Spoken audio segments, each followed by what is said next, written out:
And now on Who's Views, it's time to join JT, Paul, and Third Doctor Ian for the latest headlines.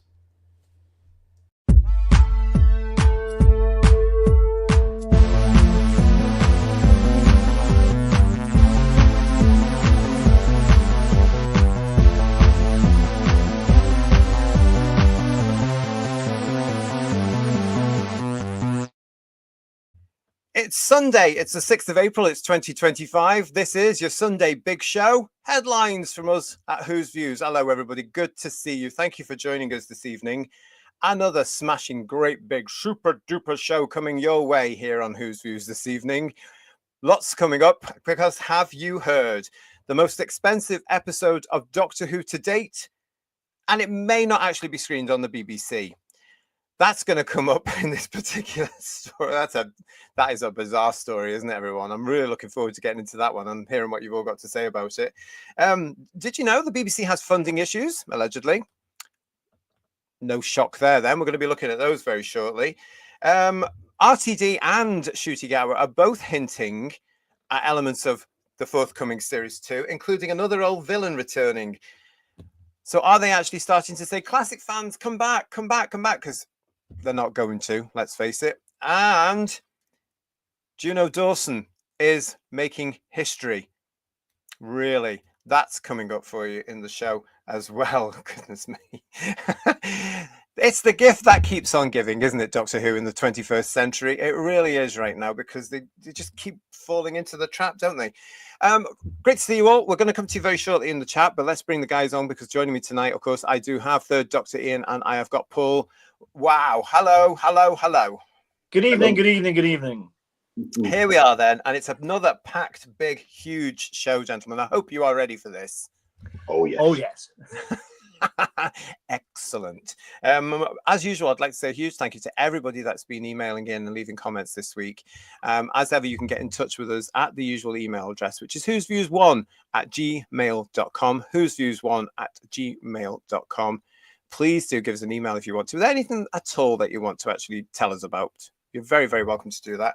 I'd like to say huge thanks this week to Steve Hindley, Forbidden Man, Get Well Soon to Bubbles 2011-ish. Get well soon, my friend. James Watkin, to Rory Stanage, welcome to Who's Views. Bill Lowry, to Ian Booth, welcome to Who's Views. Alan Iveson, The Thing King, to Colin Smith, to Crimpling Doubloon, to Andy Gladhill, to Gary Bryant, to Bernard JKD, to Stephen Lee, to Richard Downs, to Gareth Crosby, and to Simon Thomas. And also, I think that is Morpin. Oh, De Morpin. Thank you very much. There you go. Nice to see you all. Thank you all for getting in touch this week. Wow. Wow. What a show we've got coming up for you. Live at 6, we've just talked a bit about the show we did on Friday, the headlines we did on Friday. Thank you very much for everybody for your comments on that one. Really appreciate that. And we're going to pick up from where we left off, more or less, on Friday's headlines, because as I was just saying in live at 6 as well, still can't get over, guys, this Radio Times article and what Gatwa said on set at Varada Setu when they were filming Doctor Who last year. Yeah.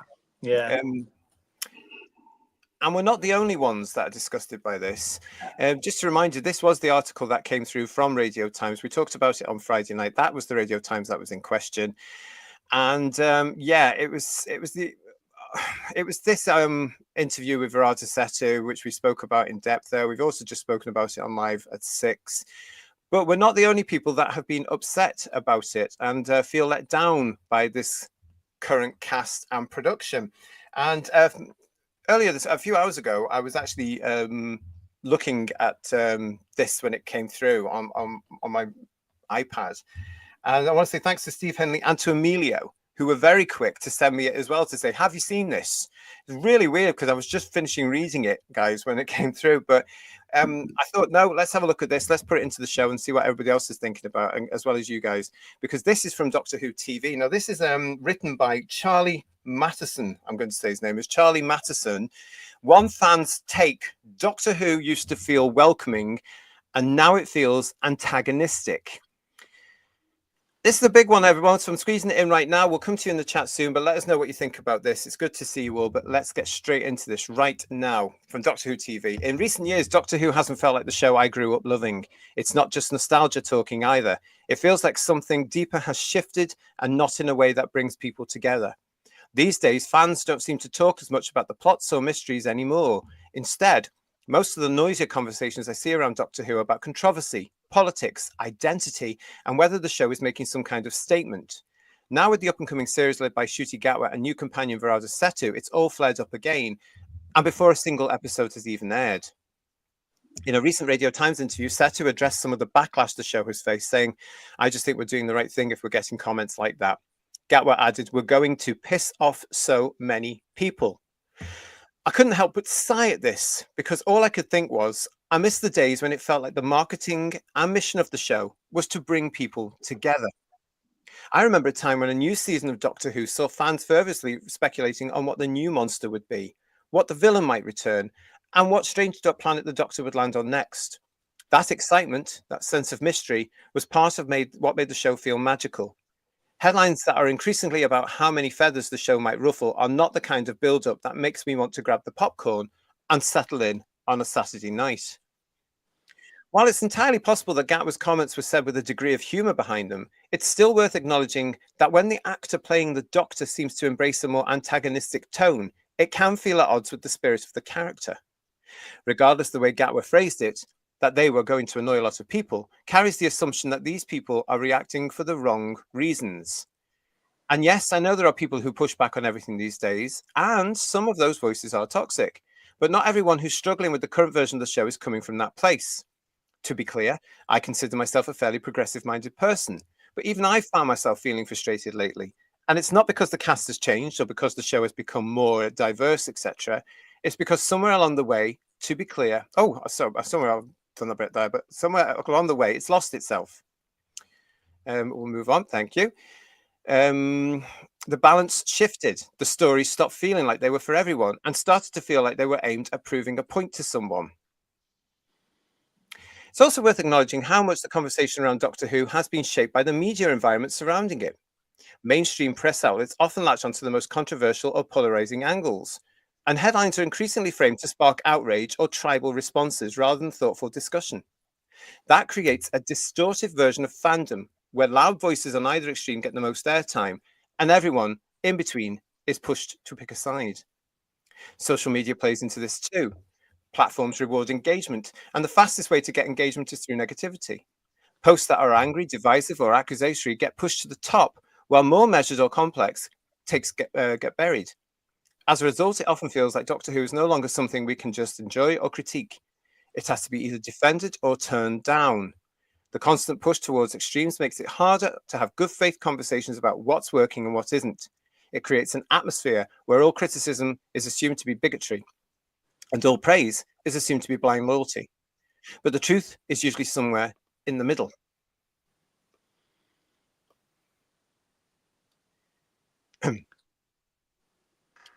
I don't think Doctor Who is failing because of one thing. It's not just about the casting, writing, or politics, but the tone matters.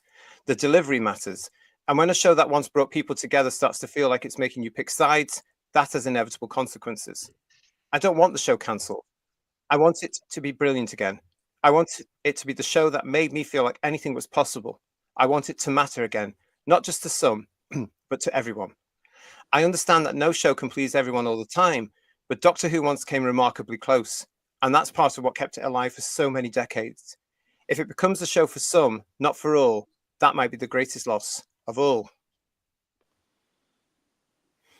There was a time when Doctor Who quite regularly pulled in over 8 million viewers, sometimes even more. That wasn't because it was safe or watered down. It was because it still spoke to everyone. It could be smart, silly, political, thrilling, sad, hopeful, sometimes all in one episode.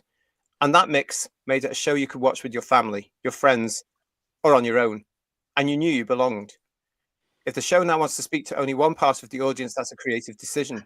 But no one should be surprised that comes with a cost, especially if provoking outrage becomes part of the appeal. When that happens, Doctor Who stops feeling like it belongs to everyone. So that's from Charlie Matheson writing for Doctor Who TV there. It's actually quite sad reading it, isn't it, really, guys? It's very sad. It kind of encapsulates how I feel about it, to be honest. I mean, we've all loved the series, and to come to this point now that it's this bad and everyone's fighting over it, it's horrible. What I would like to know is that is Charlie, what age Charlie might be? Is he a new Who fan, or is he an old fart like me? What sort of age do we have? Any idea? No idea at all. I don't know. Because if you're it's watching, a new Charlie, fan, if it's a great article and well done, it's really well articulated. It's really well done. I like it a lot. But I'm interested to see where he's from, what age group. If he brought up with New Who, that's even more interesting that he feels this way, I think. I think it's a good article. Yeah, definitely. It says a lot how I feel as well. Although I don't think it can get good again. I think it needs to come off, and I think it needs a long time if it can come back at all. And it needs to come back fresh and not reference anything that started in 2005 onwards. I think it just needs to wipe the slate clean. But the way you see these two gibbering buffoons laughing about how being woke is a positive thing and pissing people off being a good thing and being he's not going to piss off a huge number of people because there aren't a huge number of people watching anymore, so he's delusional anyway. But you look at her, and when she was talking, she's got that kind of nervous energy, not in a good way, nervous energy. It's almost like she's afraid and she doesn't know, rabbit in headlights kind of thing. She doesn't know quite what to say, so it gets very giggly and this is fantastic, it's gonna, and I just think, you think it's great that you're going to upset so many people. You're probably going to end your career. Whittaker hasn't done particularly well since, and you know what, if that's your attitude, great. Well, I actually got the impression she came across as being very arrogant, I thought, particularly, even with the nervous energy, she came across really arrogant but they are, aren't they? They are.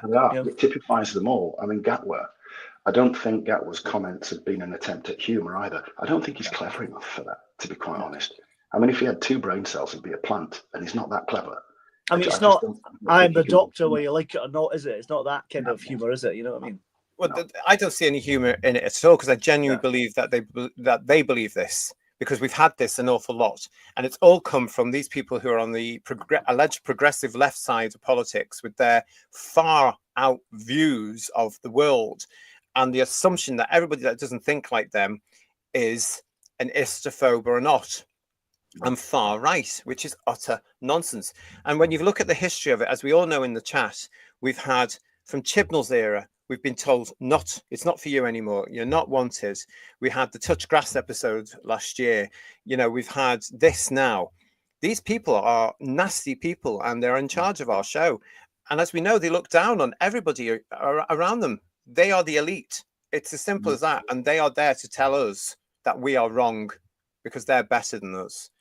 Well, I mean, they're the elite in their own minds. That's what they think. That's what they think. They're not an elite in not in the wider population. No, they're thick as mints. And I mean, RTD is a writer, but his writing is crap. So he's not even a good one of them. His reasoning is stupid. His arrogance comes through in every damn thing he says, and he can't answer a straight question to save his life. Yeah. Well, as I say, Who Views, this article was published by Doctor Who TV just earlier, a couple of hours today, so we've got it into the show here. Thank you to Digby Stourbridge for your super chat there. Doctor Who joins the woke purity purge. They're actively driving people away. It seems the only publicity they can generate. The problem is that where Doctor Who is now in the United Kingdom is not a good, healthy place. Because not only is the country changing, and it's not only is the country waking up to certain things, but Doctor Who is on a level with them where they just dismiss it. They're not even going to criticize it. They're just going to dismiss it. It's a very dodgy time for Doctor Who. And again, as I said earlier, as I've said before, what a mistake it was to make the series back to back for financial reasons. They should have had the year as usual to look back. It was only 8 episodes to go back and say, what's gone on here? John is saying to us, can you imagine Tom Baker saying that? It just would not happen. No, it wouldn't. Dom, not even on Nationwide when he had a few, and he wasn't happy. Yeah. Still professional. Domgo is saying to us, it's a brilliant article. It is, but I find it very sad, and it's hard to read it as well because it's only about the second time I've read it, Dom Go, and when you're reading it out, it's different to what you read in your head, isn't it? And I suddenly realised how sad that this fan Charlie is, but he's on exactly the same page on this issue as we are, as we all are on Whose Views, because we're all the same as well. We are so disappointed, and we get criticised because we're disappointed, and we dare speak out about. What are you doing to Doctor Who, our favourite telly show? What are you doing to? Why have you alienated millions of us? It's a shame, really. Mike Disney is saying to us, guys, Lordy, someone's realised. Yeah, that's my point. You know, it is. It's up there. People are waking up now. We've got Julianne saying Doctor Who TV have been very honest about the show recently. Julianne, I've noticed that at all, and we have included some of their articles in Whose Views. But there is definitely a tonal shift. We did a show headlines a few weeks ago. Remember, everybody, where we said, "Is the fandom waking up?" Yeah, I think they are. I think they are, and I think this next series might help that. I think it's interesting because I think that the tide is turning. I saw a headline on another YouTube show, Critical Drinker, saying the message is over. I don't know if you've seen that. Yeah. And Snow White was the funeral. You know, it's the death of the message, and Snow White's the funeral. And I agree with that completely. That's the way it's going. So hopefully people are now realising that, and things are going to change, and we'll get some proper entertainment again, for goodness sake. You know, I think it's going to take a long time because we've still got these people in charge. I think it will take a long time because they're basically now they're going to look at doing what do we do next, and they'll remake things again. They'll just go back and remake things because they've got there's no imagination in the creative industry anymore. They can't do anything without being inspired by something from 40 years ago or 30 years ago, 60 years ago. You know, there doesn't seem to be any creative ability anymore in my eyes. John Roberts, good to see you. How dare this lot slate the flans without realising that they are the problem? Marie UK is saying to us, keep politics out of science fiction. Hello, Glenn. There are fans who enjoy this new era, but I bet Shooty Gatwood's words turn any potential fans he could have away. He is silly. Yeah. Right, Charlie. Hiya. Are there any more people left to be pissed off? Asking Right Charlie. We will soon find out. This time next week, we will have the overnight rating. We will know which direction it could be going. Paddy NI, welcome to Whose Views. Not seen you before. Nice to see you. The pissed off have already pissed off. So meh to that. Yeah. That includes a lot of the fans, doesn't it, Paddy? Nice to see you. Gatwa is just pissed off that his doctor is hated more than Jodie, says Frankie. That's about right. Yeah, we say so. Yeah. Woo! Yeah. Kester Jones is with us saying Gatwa is the toxic one. Not just him. It's definitely the entire, I would say, the production team with the things they've been saying for the last few years and their ideological devotions, you know, to the cult. And the fact that people above RTD didn't rein him in. And to say, no, cut this out. No, don't put your message in there. Because they believe in it. They believe what he was saying, Paul. But it's like they're having a tantrum because they got it all wrong. They thought this would be flying high. Everyone would love it. And we'd all be, you know, our gas put up at a peep, as people say. It would be shut up by that it'd be superb. But it's all gone horribly wrong for them, hasn't it? Let's be honest. Yeah. So they're having a tantrum about it. That's what they're doing, you know? Totally. And because they are show business and they think they're so brilliant and wonderful and marvelous and all this nonsense. I mean, none of them could do a proper job in a shop. They wouldn't be able to do hard work, would they? They wouldn't be able to work in the NHS, although that's ideologically driven now, so maybe they would. But you know, it's a real case of they don't know where they're going, and the world is not doing what they expected the world to do. And I think that all started with a certain woman not winning a presidential election campaign, however many years it was. Yeah, you know, I think it's indicative of how intellectually barren they are, that they're making all how they're good about skin color. Surely it should be how you act in these scripts that are supposedly written right and directed right and produced right. But no, it's like it doesn't matter what it's like. It doesn't matter if it's the biggest festering pile of crap, which looking at last season, this one will be as well. They think as long as they're black or brown, it's going to be amazing. And it's the same kind of vacuous thought that Whittaker did. She made it all about gender right from the start. Yeah. And they don't learn because they are stupid. And they aren't going to start getting things right because they don't have the cognitive ability to. I don't think. The hypocrisy continues with them all, isn't it? And with your point there, Ian, it's as though they're hiding behind, the shield of gender or race or sexuality, and they see it as some sort of shield for them because possibly the talent is limited. So if you criticize them in any way, they get back at you with a faux Bannister or not. But Mark Greaves is saying here, if I was a producer and saw those comments, I'd never have cast him for a role. Questions raised about why are you in acting. I still want to know why that made it into the Radio Times, because it has upset fans this week. And we reported on it on Friday. It's gone since last Tuesday, Why was it allowed? Why is it always one-sided? If you want to get at a pale-skinned person, you can. That's perfectly allowed. If you want to get at Catholicism, you can. That's perfectly allowed. But you do it the other way on anything else, and by God, you're up before the beak before you know it in this country now, aren't you? Yeah. It's just this two-tier thing, as we know now, is happening in the UK. It's shocking. And again, I'm going to say this. I think it's because all these people have been hauled through unconscious bias nonsense and all this, But I think there should have been. They were moaning 20 years on about John Barrowman on set. Yeah. As far as I'm concerned, this thing that Ncuti Gatwa has said is far more concerning.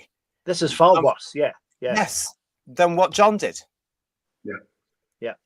And has he been hauled up to see Gardner or Tranter? No, as far as we know. Was he given a written warning? No. Why not? Because this is definitely ism. It really is. And it just works the other way. Hello, Jane. Jane Smee's with us. Saw that article earlier. I thought it was spot on. Enspiel. I would be pissed off, but now I lack the enthusiasm. Yeah. There's a lot, isn't there, doing that? And here's Robin. Hello, Robin Calvert. I'm afraid Gatwa didn't learn from the eat grass statement. Doctor Who can't afford to piss off the viewers. He and RTD are part of the problem. The whole thing about that, again, Robin, is the timing. Because the whole touch grass thing would have come after the filming of these episodes, as he was doing the promotion circuit for the first thing, which would also, some of it would also have been taken into context for now, I would imagine. The thing about it is as well, we all said we'd try and give this series the benefit of the doubt.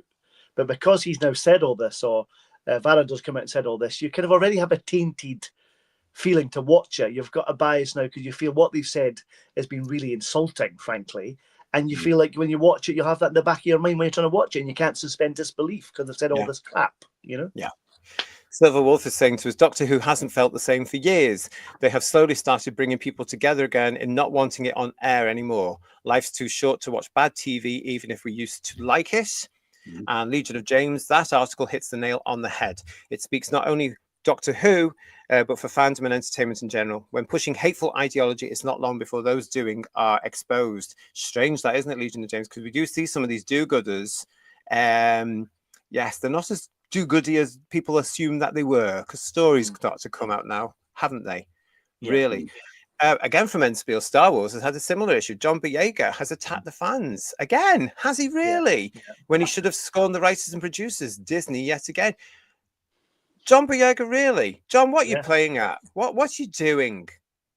Do you know, I've met him once in the past, and he came across as a really decent guy. And then I hear about this stuff he's talking about, and I just think, here's another one who's been affected by the show business industry around him. Come on, John. Grow up, sunshine. Come on. That's not you. Third Doctor Andrew is joining us. Hello, Third Doctor Andrew. There's Third Doctor Ian there. Look. Oh. Welcome to Who's Views. It's nice to see you. And a classic, proper Doctor Who avatar picture there. That picture is one of those pictures that screams Doctor Who for me. They should have made that jigsaw puzzle, but they never did they? That's really disappointing. Yeah, absolutely. But he's saying, I'm at work. Well, never mind. Never mind. I hope we can help you get through your shift, unless you're driving a bus or something like that. You know? That picture, that Pertwee picture, was the best bit. Are you ready for Phil to get enraged? Was the best bit of Time Lash. Oh yeah, of course. The lovely come on, that's his birthday. Don't spoil it. Okay. Yeah. Oh yeah, happy birthday to Phil, by the way. I know he's not watching right now, but happy birthday, Phil. Happy birthday, Phil. Happy birthday, Phil. All hail the Borad. 49 today. There you go. Macronon's with us, as is Mrs. Lisa Pertwee, talking about Pertwee. Nothing is saying how incredibly sad for the article. Isn't it just nothing? It really, really is. I didn't realize till I was reading it out again just how sad it was and how honest it is, but it's very balanced, I think. Hello, Josh H. People forget nobody got into Doctor Who because it had certain political leanings. They got into it because they enjoyed the show. They liked it. Yeah. And also because it was blooming escapism as we were kids. Yeah. Yeah. You know, it was about a man in his TARDIS fighting monsters every week. What's not to like? Yeah. You know, I still think the format could work in this day and age when it's done properly. I really do. Yeah. Excellent. Is Bedway. Some excellent points in this piece. Doctor Who stopped being general entertainment for all audiences, became only about appealing to a specific audience. Yeah. And a minority audience, eh? Absolutely. And Macronon is saying to us, if it's not retconned, then there's no point how long you keep it off the air. I was saying this in live at 6, the show just before this one. When somebody said, how long do you think it should be off the air? It's a very difficult question because 3 years, I think, could be enough for a reevaluation of production values and production direction. Yeah. But I think now, as I said on the headlines before, guys, this show has more baggage than it did when the original 26-year run ended. Yeah. And you would have to go, not dealing with any of that. Yeah. Do you know what I mean? I think you would have to. And I think you would have to start it with a brand new start, not just a new Doctor and a companion, but a brand new. We're not referring to any of that previous 20-year nonsense here. Do you know what I mean? Because it's too much. It's too much. Where is Gallifrey? Is it there? Is it not there? Is he a Time Lord? Is he not a Time Lord? Can he be a woman? Can he not be a woman? How many of them are? It's too much, isn't it? Yeah. You know. You've been cyber converted, right? Charlie's very concerned. I'm fine. Very friendly. Very friendly. I was thinking actually of painting him as Croton. You know, with the black. Fantastic. Oh, don't do that. You're aggressive. I was going to say, if you've been cybernized, it's just from the legs up, isn't it? You can't see those bits, isn't it? Yeah. Yeah. you would regret it later on. Don't touch it. Honestly. Buy another one. Paul Stanford saying the article from Doctor Who TV completely and eloquently describes how I feel about the current show. The people at Doctor Who TV totally understand the whole situation. Well, certainly some of the people that write for it do. You know, and Mark Greaves is saying to us that their interview on the One Show was a bloody car crash. It came across as, we talked about this, didn't we, Paul, the other night? It came across as just stale. Yeah. And run of the mill and scripted. It's all scripted. Yeah. And rehearsed. And there's questions they know they're going to be asked, and they've got their answers down pat, because it was the same on the Good Morning America show. Well, that's the thing. If they were to ask a different question, it would throw them because they have the script, but they're not allowed to answer anything that would give us any plot details. I use that word plot very loosely.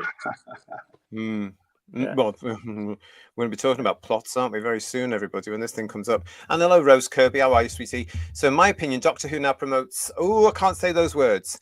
It doesn't care, comfort, give hope, or take you out of a depressing world. Doctor Who is dead to me. Yeah, but you're not the only one, Rose. That's the sad thing, isn't it? A lot of us are like that now. Including Paul Schlufter, who's saying, I'm very sad about the state of Doctor Who. I used to be so excited for the new series. I'll watch next Saturday, but the excitement I used to have is gone. I need to watch Who's Views reviews. You do. You absolutely do. And if you stay with us in this particular show, later on, we're going to be telling you finally about our plans for this month and beyond while this new series is on. Yeah, I feel the same as what Paul said about, I used to get excited about watching Doctor Who. Now, if I tune in for it, I'd make sure I'm around to watch it. Now, if I miss it, I miss it. I don't really care. Obviously, I'm reviewing it for this. But that's really sad that you've lost that enthusiasm, because I feel the same. It's horrible, Yeah.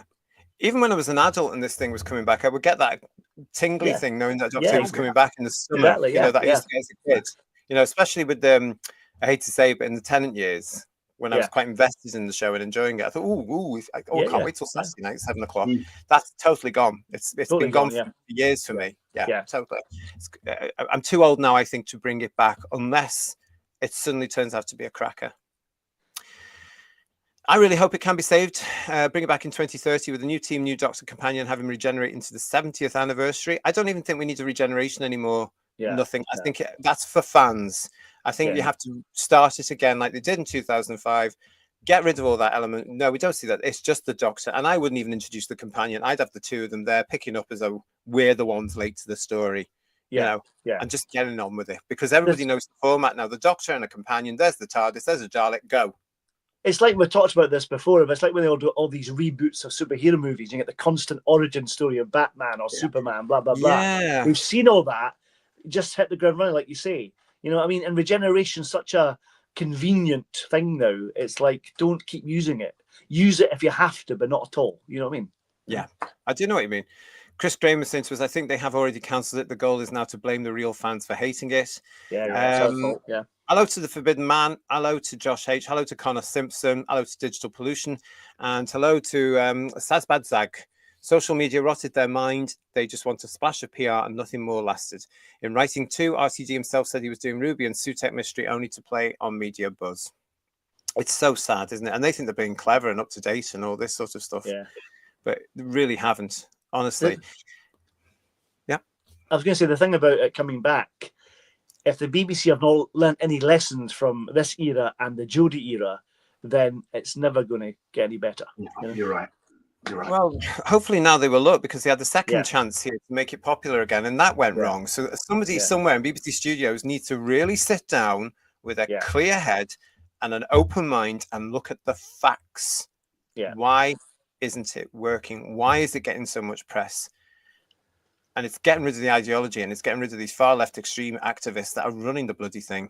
Owly0014 is back with us. I think there's a cultural change ahead, less DEI, etc. So I think that's why Disney will let go of it. Oh, we'll have to see. And Terrified Monk is saying, thankfully, we have 26 years of proper Who and 10 years of new Who to enjoy. That is absolutely true. And we're going to do that on this channel, of course. Problem Being is with us saying, I haven't been excited for Doctor Who since March 2005, and it's been downhill since then. And Julianne, the magic has well and truly gone for me. It's not Doctor Who. RTD has soiled the last 20 years for me. I'm classic only now. Yeah. You're not alone. You're not alone, are you? It's great to see everybody with us this evening. Thank you for joining us. I thought that was an interesting story and a take from Charlie Masson at Doctor Who TV there to start off with tonight. And Charlie, if you do come across this, I'm sure you wouldn't agree with anything we say usually, but we are on the same page. We feel exactly the same as you. And let's hope for the future of the show, because at the moment, personally, I don't think it has one. No. You're watching Who's Views. This is Headlines. Let's carry on now as well. And did you guys know that the BBC are having financial concerns? I had heard. Oh, have you? It certainly should be. Well, yeah. Did you know that the license fee is about to go up again? Again? Yeah. Yes. It's just gone up, hasn't it? Isn't this the third time in so many years? I don't think I've ever known the BBC license fee to go up as often as it does. It's like the trains now, isn't it? Every year it's going up. Yeah. But yes, it's about to go up again this month. And God knows where it is now. If any of you know in the chat, let us know. But this is an interesting one. Now, this appeared a couple of days ago, and I've read this a couple of times. I still do not understand this. So if there's anybody out there with the more intelligence than me to tell me what this is about, please get in touch at whosviews1@gmail.com and come on the show and tell us about it. Let's have a look and see what you guys think about this, because I get completely confused. This is from Deadline, and it's an article written and reported by Max Goldbar, and it says the BBC says unprecedented funding challenge lies ahead as content spend set to fall by $200 million. Now, why it's all in dollars in this article, I've no idea, because we're Britain. And we don't have a dollar, we have a pound. That's on about 50 quid now, isn't it? I think. Yeah. Well, yeah. It depends, doesn't it? Do you think it's a coincidence that it was the amount that Disney put in? Allegedly. Yeah. Interesting point, yeah. Yeah. Well, let's get into it and see what you all think then, everybody, because here we go. The BBC faces an unprecedented content funding challenge in the year to come. The corporation's annual plan setting out priorities for the next 12 months has said. As we have reported in depth so far this year, the BBC flagged co-production partnerships with global streamers and media companies that have reduced across the sector as contributing to the major challenge. Without intervention, it will be difficult to maintain the current ambition and volume of UK content, said the plan. The much publicised drop-off in the American co-pro market has left numerous BBC shows stuck in funding limbo, although today's annual plan didn't go into further detail around these shows, which we know includes the likes of its Shuggie Bain adaptation. The BBC did, however, reveal that its content spend for the coming 12 months will slide by 150 million, which is $200 million at this moment in time, apparently, to 2.5 billion. This figure does tend to fluctuate and is often dependent on whether there is a big sporting event coming up in the summer, which there isn't in the next 12 months. The BBC did, however, reveal that its content for spend in the coming 12 months will slide by 150 million. Okay, having forecast a surplus for this year after a surplus. How can they have having forecast a surplus for this year after an enormous 492 million deficit last year as part of a transformational budget? This is the BBC we're talking about, everybody. It's a public organisation, a deficit. The BBC, in fact, posted another deficit, although a far lower 33 million due to some delayed transformation costs. The report said these transformation costs mean we are told that the 492 million figure for 24 and 25 will be revised down and a new figure will be revealed in the upcoming annual report. The BBC's group income will be just over 6 billion and licence fee income is set to rise by around 100 million to 3.9 billion, which is helped by an increase in the annual fee, but partly offset by a 1% decline in the number of licence fee payers according to the plan. The BBC, unsurprisingly, raised concerns about future funding challenges, but used the plan to passionately argue that it is the premier making of British content. Yeah, they're deluded. It cited research that found 16% of UK adults agree that Netflix shows the lives of people in the UK, compared with 64% for the BBC. This comes with Netflix's adolescence dominating headlines worldwide, with UK Prime Minister Keir Starmer saying in the past few minutes, it says there, that the show about teenage masculinity, I'm not going to even go into that. As viewing shifts, because it's rubbish, as viewing shifts to international platforms, consumption of British content is at risk, said the BBC plan. The BBC invests more in original British creativity than anyone else, keeping the UK's creative economy strong and supporting new talent across the sector. Good grief. The BBC said viewing across its TV channels and iPlayer is more than Netflix, Prime Video and Disney Plus combined, and ahead of YouTube and TikTok combined. Adolescence has topped the UK ratings chart for the past couple of weeks. The document revealed plans to move more creative spend, programming and journalism outside of London to better represent and reflect audiences, citing upcoming examples like Baby Reindeer, creator Richard Gadd's new show Half Man, which is made with HBO. BBC Commercial, meanwhile, which incorporates BBC Studios, will continue to invest in infrastructure, services and content. BBC Director General Tim Davies said, "We are focused on our mission to deliver value for all through our journalism, our storytelling and our unique ability to bring people together." The UK's creative industry continues to change rapidly, as does the world around us. This plan sets out how the BBC continues to evolve for audiences both on and off air, but also how we support and invest in the wider industry. I want to say thank you to this point to the Forbidden Man, who convinced me through an email today, unbeknown to him, to put this into the show, because I was so confused with this. But I thought, no, let's talk about it and see if I can be unconfused. Why is the BBC comparing itself to streamers? It is not a streaming agent. Yeah. It is funded by the British taxpayer. This says to me, gentlemen, that that's where they want to go. That's what they see them as. They see themselves as a global leader. They don't even make their own bloody programs anymore. Well, if they want to be a streamer, they have to cut the ties with the public and do what Netflix does then, or Amazon. Do that and be brave enough to see if your content is good enough to compete. I think we know the answer to that, don't we? Yes. Really. There's a hint of sarcasm in my voice there. I don't know if you notice.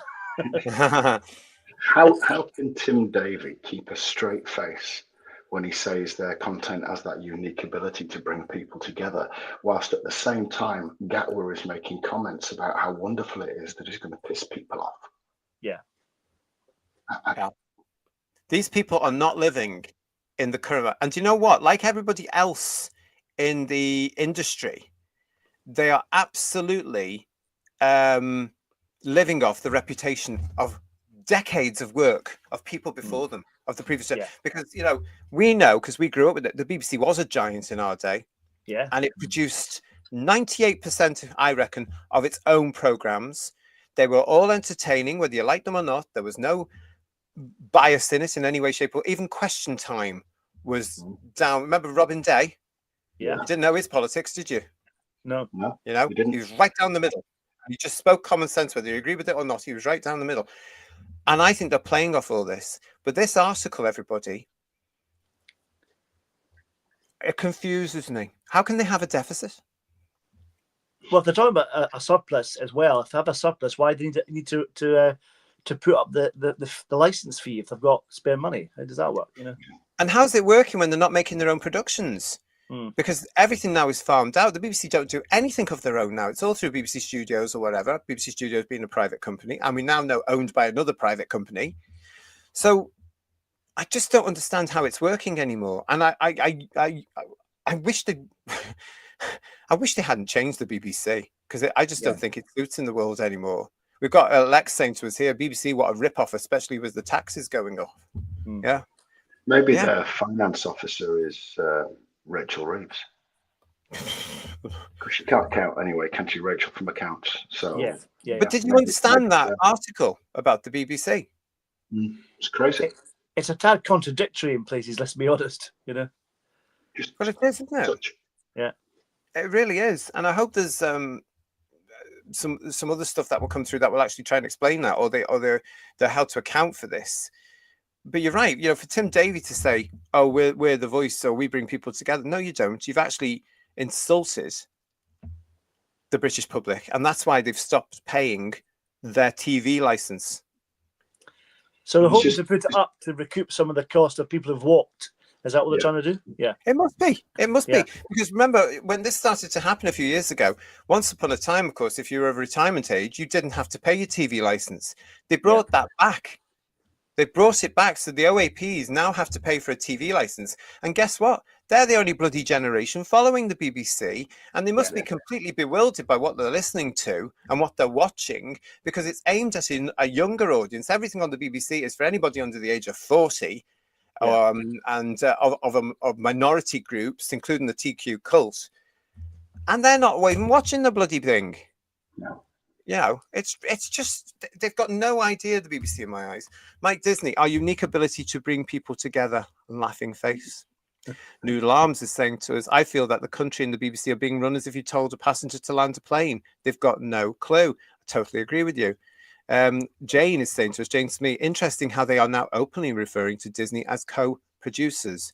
Yeah, I think things like that should be spoken about more when the British, hardworking British taxpayer is forced by law, if they want to watch live television, to pay or use the BBC services to pay a license fee. Because if, as you were saying, Paul, if they want to start competing and become as big as Netflix and that, it's time to get rid of the license fee. And then you have the choice if you want it or not. And that's the thing. Yeah. Yes. And that's the real test, as we've said on the show before, isn't it? If they wanted to compete with Netflix and the others and Amazon and everything, but they were getting a license fee, surely you would think that Netflix and Amazon would be able to sue the BBC because it's anti-competition. Yeah. Or at least give them a cut of the license, at least, you know? Yeah. That'd be funny, wouldn't it? Yeah, it would be. Yeah. And yet they can get around it because they've got the corporate arm, which is BBC Studios. Mm-hmm. So BBC is funded. So is that going just towards wages and lunches and meetings and stationery? Or they have to go commercial and start showing adverts on the BBC. Do you know, I've been saying that for years. Yeah. You know, get the adverts on the BBC and cut the license fee. And they're so prudish and snobbish, they won't even... But do you know what? You wouldn't notice the difference. Because we're also used to ITV, Channel 4, Channel 5, and Sky, and everybody else having to do it. Why are the BBC so special? Well, it's weird if you watch old telly on some of the cable channels and you get an advert right in the middle of something from the BBC. It's really weird, but you get used to it, wouldn't you? You know, you do though, because that's the world we're in, and we've grown up with ITV and the commercial channels, and there's more of them now. The BBC is the only one where it's paid for by the public, whether they want to or not. It's so out of date. I've really no time here, viewers, for the BBC. I really don't, which is a great shame because I used to be a great supporter, loved them to bits, tried to work with them constantly, only managed it a couple of times. No, no, don't like them now. We've got Josh H saying to us, the BBC going worries me because we need a proper British broadcaster of some sort. We can't just have American streamers giving us stuff. We need something British, something we can take pride in. I totally agree. And that's one of the... Sorry, who's that? Sorry? The BBC aren't British, though, aren't they? They don't represent us. No, they don't. They're not. No. Population. They're niche. That's why there's a drag queen on everything. Yeah.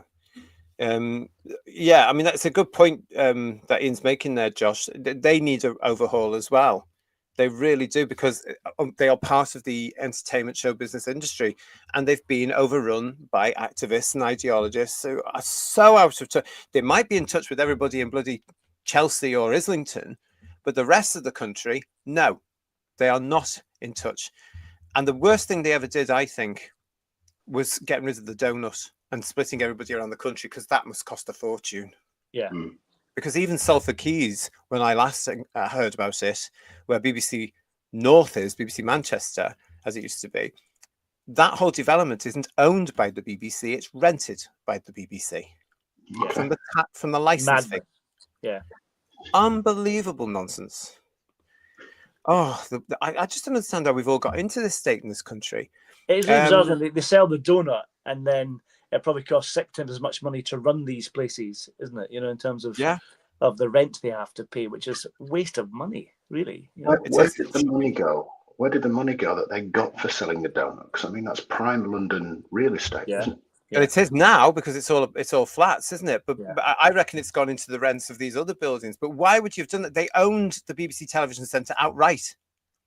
It's not as if there was a mortgage on the bloody place. But they had this thing back then, wasn't it? Oh, we've got to be more diverse. We've got to be more correspondent to everywhere around the country. That hasn't worked well at all, because all they did was ship people up from bloody London and kept them in the jobs, you know, so they were commuting home every Friday from wherever in the country they were. And I know that for a fact.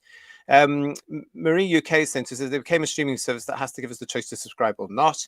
And Anthony Parkin is saying, defund the BBC. Robert is here with us. The BBC is more of a sentient used toilet paper ribband weapon of Doctor Who than a streamer. It's not a streamer. That's the problem. They think they have. But I've said it before. They've got the iPlayer if they want to do all that nonsense. Yeah. And they've got a massive archive of stuff they could use, but they don't think about that. You know? Yeah. No, they don't. Yeah. Probably because they look at the original stuff that they did with contempt, because it was done in a different time, in a different era, with a different mindset for a different audience. Yeah. So, and as I say, they play on it all the time, Ian. Yeah. They benefit from all that classic stuff, because they can come out with nonsense like, we are the world's leading broadcaster. We are the world's leading news agency. You're not anymore. Yeah. You're not anymore. They used to be. Yeah. They used to be, but you're not anymore. And we know your dirty tricks when any potential rival comes along a year before they even broadcast. You're out there, allegedly, trying to squash them. Yeah. So that you remain there. Anyway, that's an interesting one. Let's all keep an eye on that one, everybody, because I think it's going to be something that we're coming back to when it comes to the BBC, because in a sense, it will affect Doctor Who at some point, because everything does when a BBC decision, it trickles down. Yeah. So let's keep having a look at that. In the meantime, yes, as we all know, this week sees the return of the alleged Doctor Who Series 2 of Disney Who, Disney DEI, Doctor Woke, whatever you want to call it. I'm really not bothered. You can call it what you like. But yes, it's back this Saturday. It will be complimentary, whatever you call it, I'm sure. No, whatever it is, yeah. And of course, the publicity drive, as we've been talking about, is ongoing. We've got some more news that has come out through these chats with RTD and Gatwa and everybody else involved. Stay with us, because look at this one from the radiotimes.com. Aren't you excited about this, everybody? Doctor Who Ncuti Gatwa teases a major change in the Doctor in season 15 episode. Yeah, he might actually turn up. Ooh, controversial. No, actually, things are taking a darker turn. Now, I'm a bit concerned about this now. Can they say that now? Are they allowed to say this? Are we allowed to say the Doctor? Well, they can't say the Black Guardian, can they? So there you are. Yeah. Exactly. Yeah.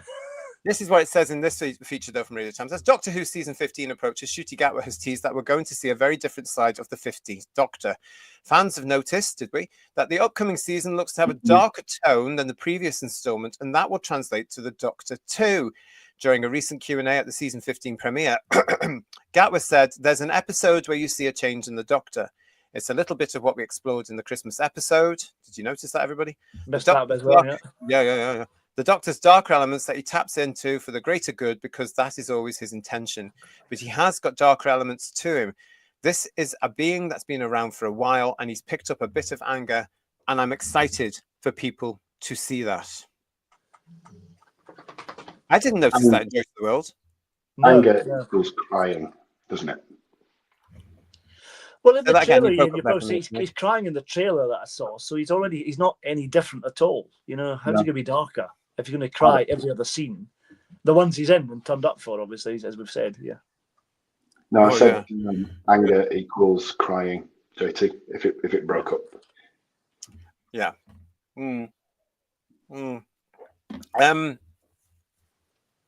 Time will tell if that's what they're going to do, won't it, really? I mean, I just think it's ridiculous, all this stuff now. Oh, it's going to get a bit darker. Taking a darker turn, says Talons of Wayne Chang. You only have to say a less bright turn these days. Macronon is saying, of course, season 2 is darker. Both Doctor and Companion are non-white. Oh, you're going to get this trouble, Macronon. That's not on. That's nothing to do with us. That one. Yeah. What else we got here? Marjorie is saying to us, what darker turn? Temper tantrums, twerking, and more crying. Paul Centerford, does this Doctor have darker elements? Does this just mean he's going to wear a darker shade of eyeliner?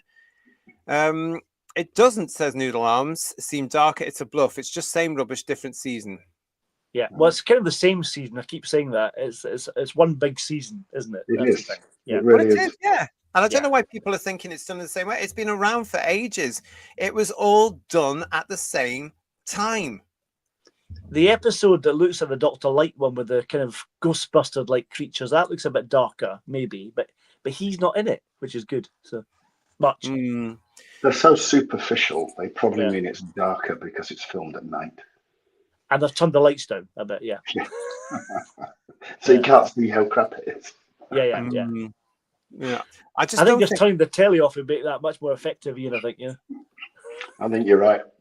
Yeah. I just don't think this is going to be, 1989 Batman at all. Bill Lowry, a darker term. We're expected to turn a blind eye to how crap it is. Probably, actually, that's probably what they would like. Silver Wolf is making a good point here. If the BBC is a public Silver Wolf's making a good point. If the BBC is a public owned, then why are they not listening to us, the British public? Because they're better than us. Yeah, they're better than us. The BBC have never really listened to the British public. Never really. But they are in so much trouble. It's about time they did. But because they're all ideological driven and they're so focused on their £80,000 DEI project as well, and because they are basically all based in North London.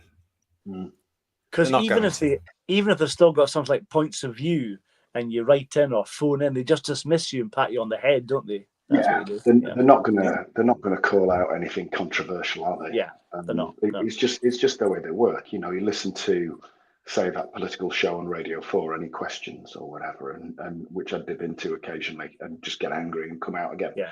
But they'll say it's a diverse audience. Of course it is. Yeah. It's just a diverse selection of all the people they like. Yeah. But it's that's what they said for last year. Or a series of plants, allegedly. Yeah, but it's such a diverse and self-selecting. They like that audience. Yet everybody's opinions always seem to be extremely far left. Yeah. We've got more of that coming up in this show. We're going to be talking more about this this clique that are now in control of the show. Everybody's got lots coming through because yes, we are going to be talking about Juno Dawson in this particular show. He's doing interviews as well. Small Goat is saying if the big twist of Darker Things and with sacrifice mentioned is that Mel of all people dies, that would be incredibly silly. And there's lots of rumors going around at the moment as well. Of course, there's lots of rumors that the Rani is in the show. There's lots of rumors that the Anita Dobson, who RTD has now confirmed is a baddie, is a variation on the Black Guardian, the Guardian of Chaos, they might be calling her. I wonder if the Rani is in this, maybe she'll come back dressed as Mel again. I look forward to that if she does that. Just to get her own back. with a Yeah. red wig on, superb. Yeah, yeah, Yeah, Well, exactly. surely if the Rani comes back, then they've got to gender swap it. Surely, yeah, yeah. fair's Yeah, fair. that's not gonna happen, is it? They Well, I won't do reckon that, will they? they've done that with Anita Dobson. She's probably, like I said, she's a Black Guardian, White Guardian, or Omega, or Rassilon, or whatever. The thing is, though, I bet she turns out to be nobody at all. Like Ruby, she'll just be an ordinary woman who's just a bit off her head. That'll be it, Well, we'll soon find out because it's this week, isn't it? Time Lord Victorious, what you're saying to us. Hello, mate. He thinks the Doctor being a little rude in the scene, like in Joy to the World, equals dark. The Pertwee era or Capaldi era is super dark. Mm-hmm. They won't go dark though because it's problematic. No, they won't do it. Yeah, They and won't they do would. it. They don't want. They don't want to give extra anxiety to these kids who they've made sure an entire generation is anxious. It's not the children's fault, the young people's fault they're anxious. It's the adults around them that have been telling them for 20 years now or 15 years, whatever, the world's going to end tomorrow. Utter stupidity.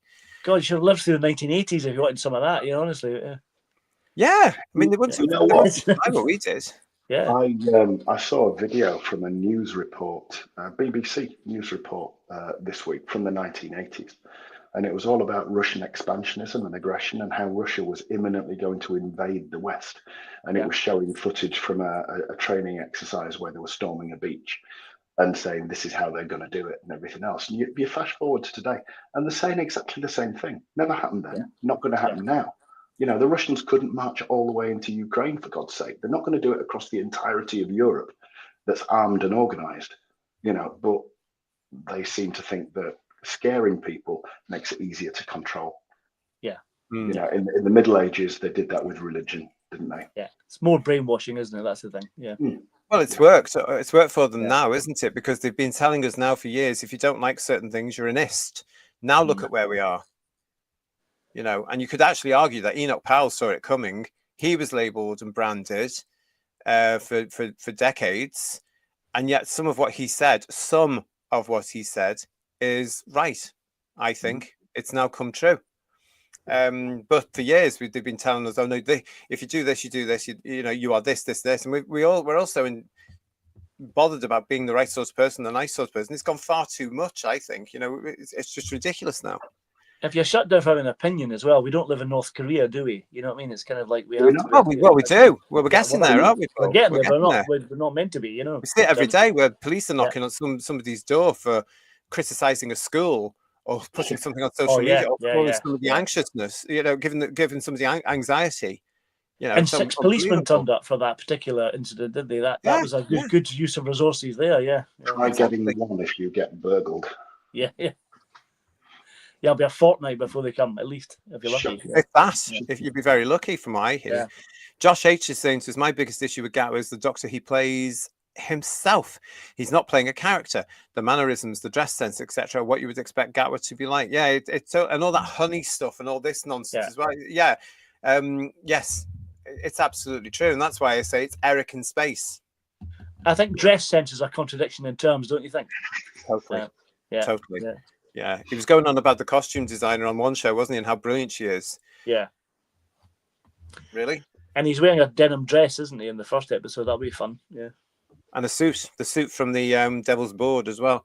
Yeah. Entertainment creator is saying to us, there's too many rumours across New Who about it being cancelled even from Series 4. I won't believe it until I hear it. Well, that's fine. Absolutely. I mean, as I've said on the show before, I've heard that... the BBC Studios are very reluctant to cancel it. They want it to keep going. And as we said on Friday, if it's done properly, it earns a lot of money for them. They'd have to create some kind of miracle to make it work again, honestly. They couldn't do it. They couldn't do it with Bad Wolf from the current setup. No, they all have to go. They all have to go. That's why it needs a bit of a rest. But I don't think they're even going to announce anything about cancellation. I think if they're going to do something, they'll just say we're giving it a break.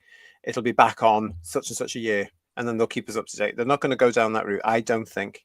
Mark Jones is saying the early Pertwee episodes and some of the later McCoy episodes were dark. Yeah, that's true. And hello to Anthony Green. The anger in the Christmas special presumably refers to when he had to go at the fuller-bodied girl. Joy turned into a star somehow. I've completely forgotten it. Yeah, did not do the bizarre thing of trying to make a release her from the briefcase thing that was attached to her to make her divert her mind a bit, and then he just was horrible to her. She got angry, and that was it, wasn't it? I think. Yeah. As far as I remember. Yeah. Very simplistic, isn't it? Very, It was so very good. I much. can't remember the whole episode at all. Really. Yeah. Don't remember. I don't remember. Honestly, it was so boring, wasn't it? Yeah. Yeah. Thanks for that, PTA. Good to see you. And Frankie is saying to us, I watched the Kenny Everett stuff on BBC 4 last night. Pity they cut stuff. I also watched it in the best possible taste on the Tube of Who. I'm glad you did. You did. I watched it as well. The bit when he came on as that lovely character, Cupid Stunt, was brilliant. Yes. Absolutely brilliant. Yeah, really good. Yeah. Yeah, with Michael Parkinson. I remember being allowed to watch funny, very funny. Yeah. Yeah. Classic stuff. And PTA is saying to us, Paul Thomas Ashworth, I think it will go off for a year and then go for specials. I do agree. Something along those lines is probably the best thing they can do, even if it's some sort of TV movie in the next couple of years, and do 3 or 4 of those a year. We'll soon find out, won't we? Because it's all on the way. The BBC themselves did release a couple of new photographs this week. Did you see these from BBC Studios? That is from this series. It looks like it's straight out of last year. In a sense, it is. But there we go. I think spoilers coming up. I think some flashback sequences in the episode that has just got Millie in it, showing their adventures from last year we didn't see apparently. So, well, okay, we'll soon find out. No, it's not Time Lash, is it? Let's be honest. Yeah. No.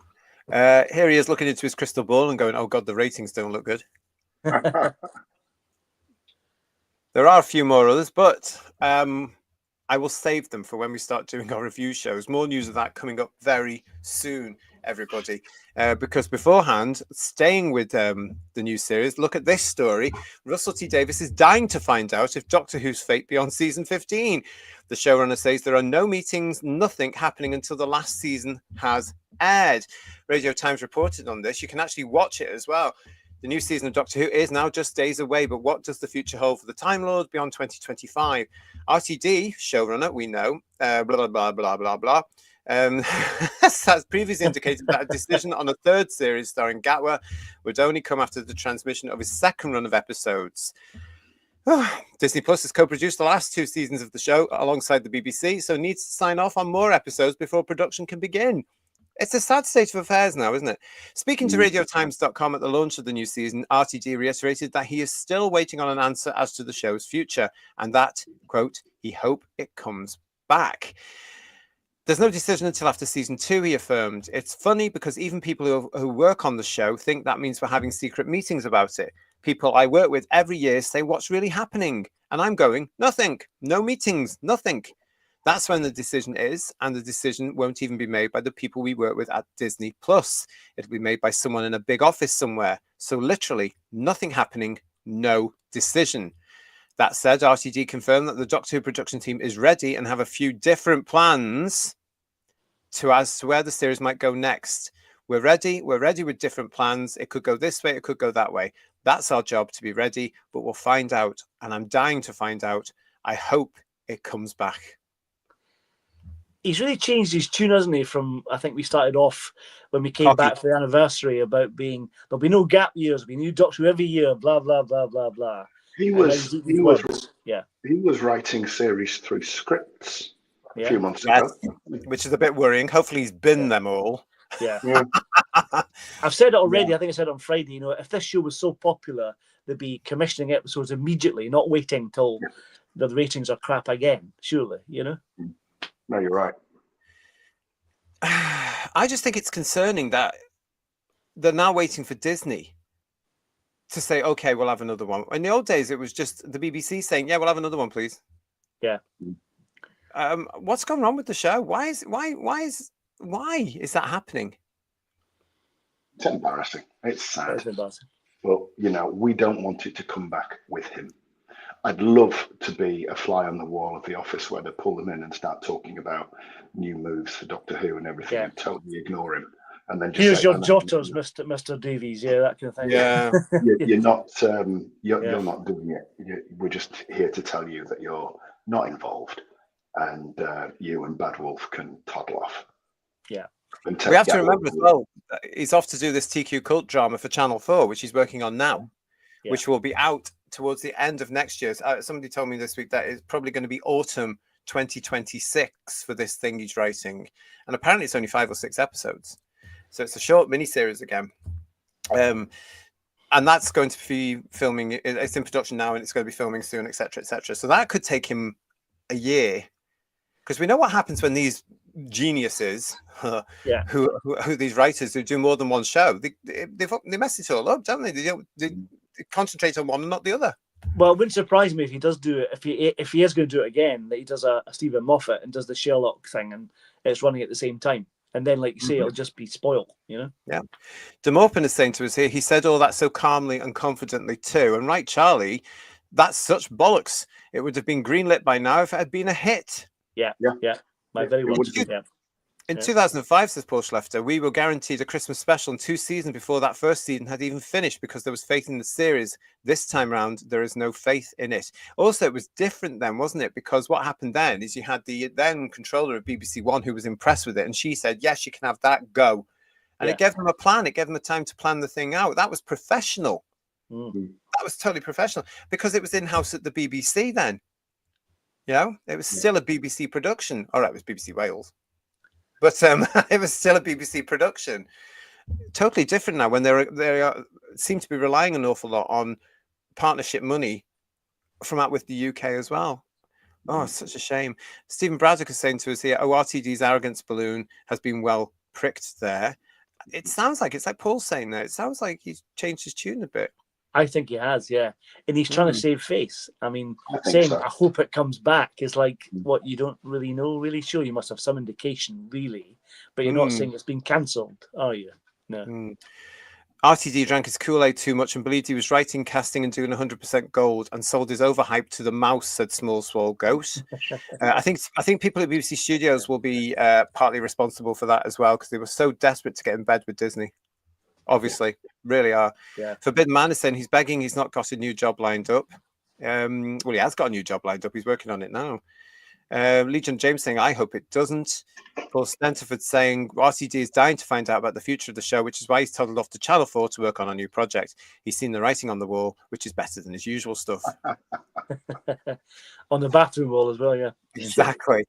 John Mason is with us saying, why? We're all going to be asking that at the moment, aren't we?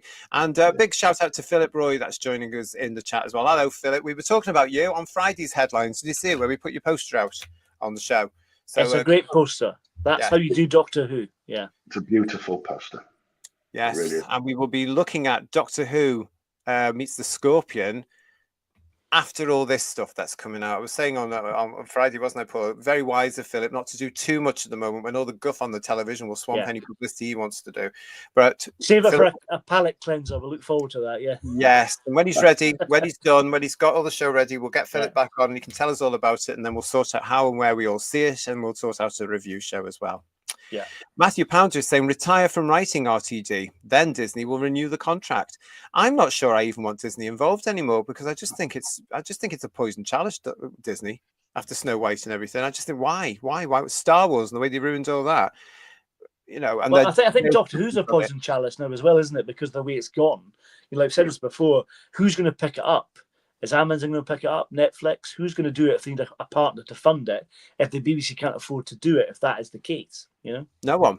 They would have to drastically bring down the budget again, because Doctor Who, as I've said, is a very expensive show to do now. And that's possibly why the TARDIS console room set is still there. Yeah. That's taken up a lot of the budget, as have Shooty's clothes.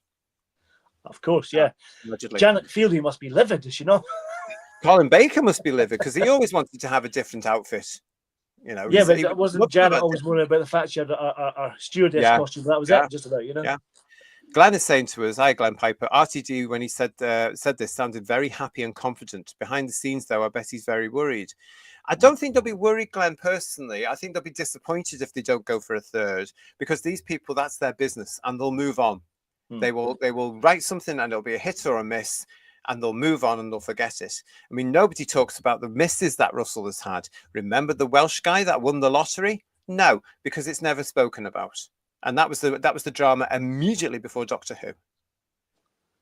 And nobody talks about it. It had was it Griff Rhys Jones in it? It was Griff Rhys Jones. Yeah, I can't remember what it was called, but it had that cucumber. And the other one was Banana. Yeah, they were terrible. I was an extra in that. They were awful. Duncan the Funky Evans. I want to find out exactly what happened when RTD returned to kick out Chibnall. That I'm sure one day, allegedly, I'll add there, will come out one day. I'm sure. Yeah. Absolutely. It will.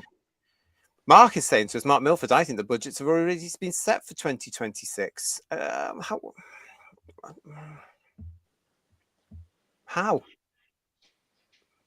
Well, a budget planned like any business for 2025-26, which ends in April the 5th or something, doesn't it? 2026. Yeah. Whether they've done the financial planning for the year 26-27, because I mean the American financial year is January to December, isn't it? Seems very sensible. Whereas ours is April to April, 6th of April to the following. Yeah, trying to do your tax returns a bloody nightmare, I'm telling you. Anyway, but the whole thing's a mess, though. The whole production side of it is a mess. You know, there have been more misses when it comes to production side of this entire 20 years of Doctor Who than there were of 26 years of original time travel telly. And by God, that had its dramas every now and then. But because it was run a different way, it was so much smoother. You know, because it was the BBC. Television today is ridiculous. Bedweer Gullidge. Gullidge. Oh, yeah. Bedweer's been saying scenes of mismanagement, but hardly positive from RTD, stating nothing is happening. And Jane Smee, Disney co-producing again, and the people we normally deal with at Disney. Yeah, take that all you. They only have distribution rights, suckers. Oh, I see what you're saying there. Yeah. I don't know where all this story's coming about as well, that Disney have bought Doctor Who. The BBC are never going to let Doctor Who go. They know they're onto something there. The reason why RTD has... Disney have, and some are saying Amazon. Some are saying Disney have, and some are saying Amazon have. And to be fair, Doctor Who's shares price must be particularly low at the moment, surely. So, yeah. The reason why RTD hasn't heard anything is because he's not going to be involved in any future production, says John Roberts. And even if it was recommissioned, says Robert Payne, it won't be on until about 2027. That's right. They're too late to do anything now, even if they've got some sort of drafts going along. Dread Newt. Hello. It's good to see you. Welcome to Who's Views. I like that. Dread Newt. RTD is backpedaling as the shits has hit the fan for them wanting us to touch grass. Yeah. They would be absolutely insane to have not acknowledged that, which is why I'm surprised that Blunt comment was allowed through Radio Times. But then, as I said on Friday, there's nobody in BBC Wales to actually proofread anything now, maybe, because there's no production team there. They're not working on it. So I find it very odd. That's all alleged. It's what I hear. And here we go with Bedweer. The decision makers will have been sent these episodes to view. If they've not greenlit it from these alone, they're hoping that the viewing figures will be huge to save it. And talking of the viewing figures, Bedweer will know all about that, of course, because he will be coming to talk to us about the ratings. Won't you, Bedweer? Yes, he's saying spoilers. The ratings will not be good, because we're going to be shifting the furniture around here on Who's Views over the next little while, because we are talking about season 2 of Doctor Who, RTD2, Doctor DEI. It's all coming up. It starts this Saturday here in the UK. 8 o'clock it arrives on the iPlayer, 8 a.m. in the morning, and then it's on again at 6:50, isn't it, guys? I've written it down somewhere. 6:50 yes, that's right, BBC One. Yes. Against Britain's Got Talent. Let's see how that goes.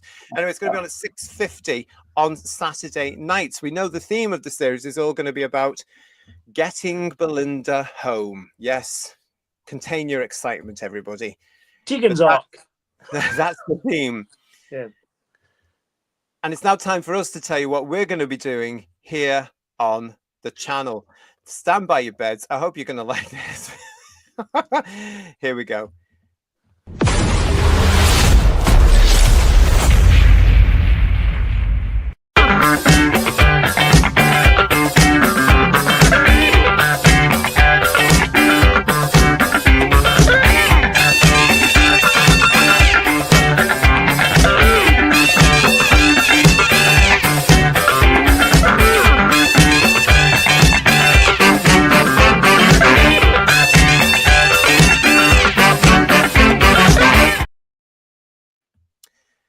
That's right. Your big review show starts next Sunday, the 13th of April, live at 8 o'clock UK time.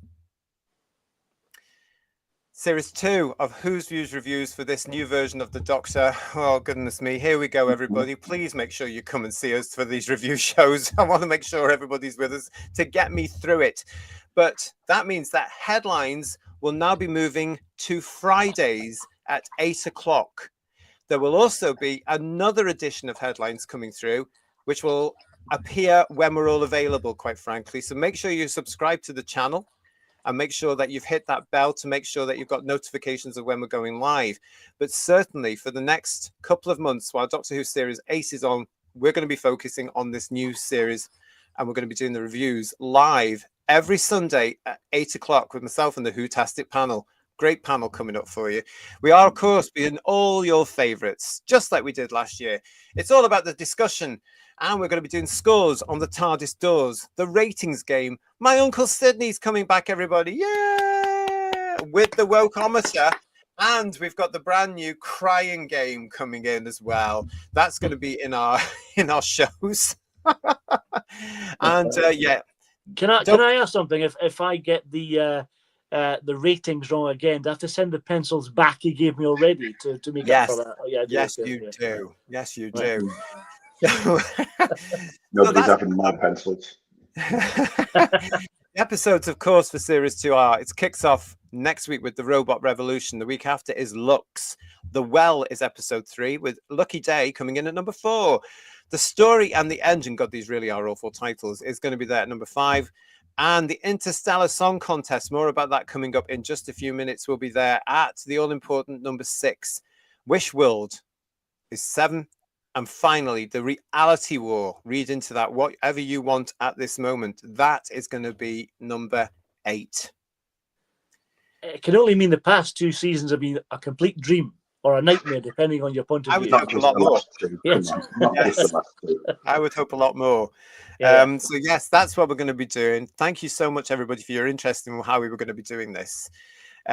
So yeah, hopefully you'll all be able to join us. Make sure you are subscribed and come and join us. Let's see what you're saying in the chat about this. What else?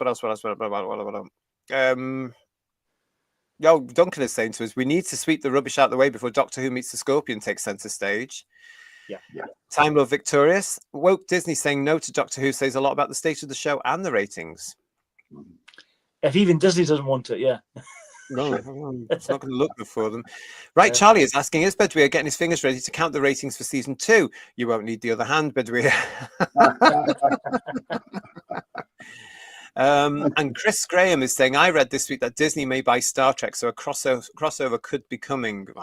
Was that not an April Fool's thing on somewhere? Universal will never sell that. Yeah, I think that's all that. Or Paramount, isn't it? Paramount will never sell that. Yeah. Hello, Paul Rose. Paul Rose has just joined us as well.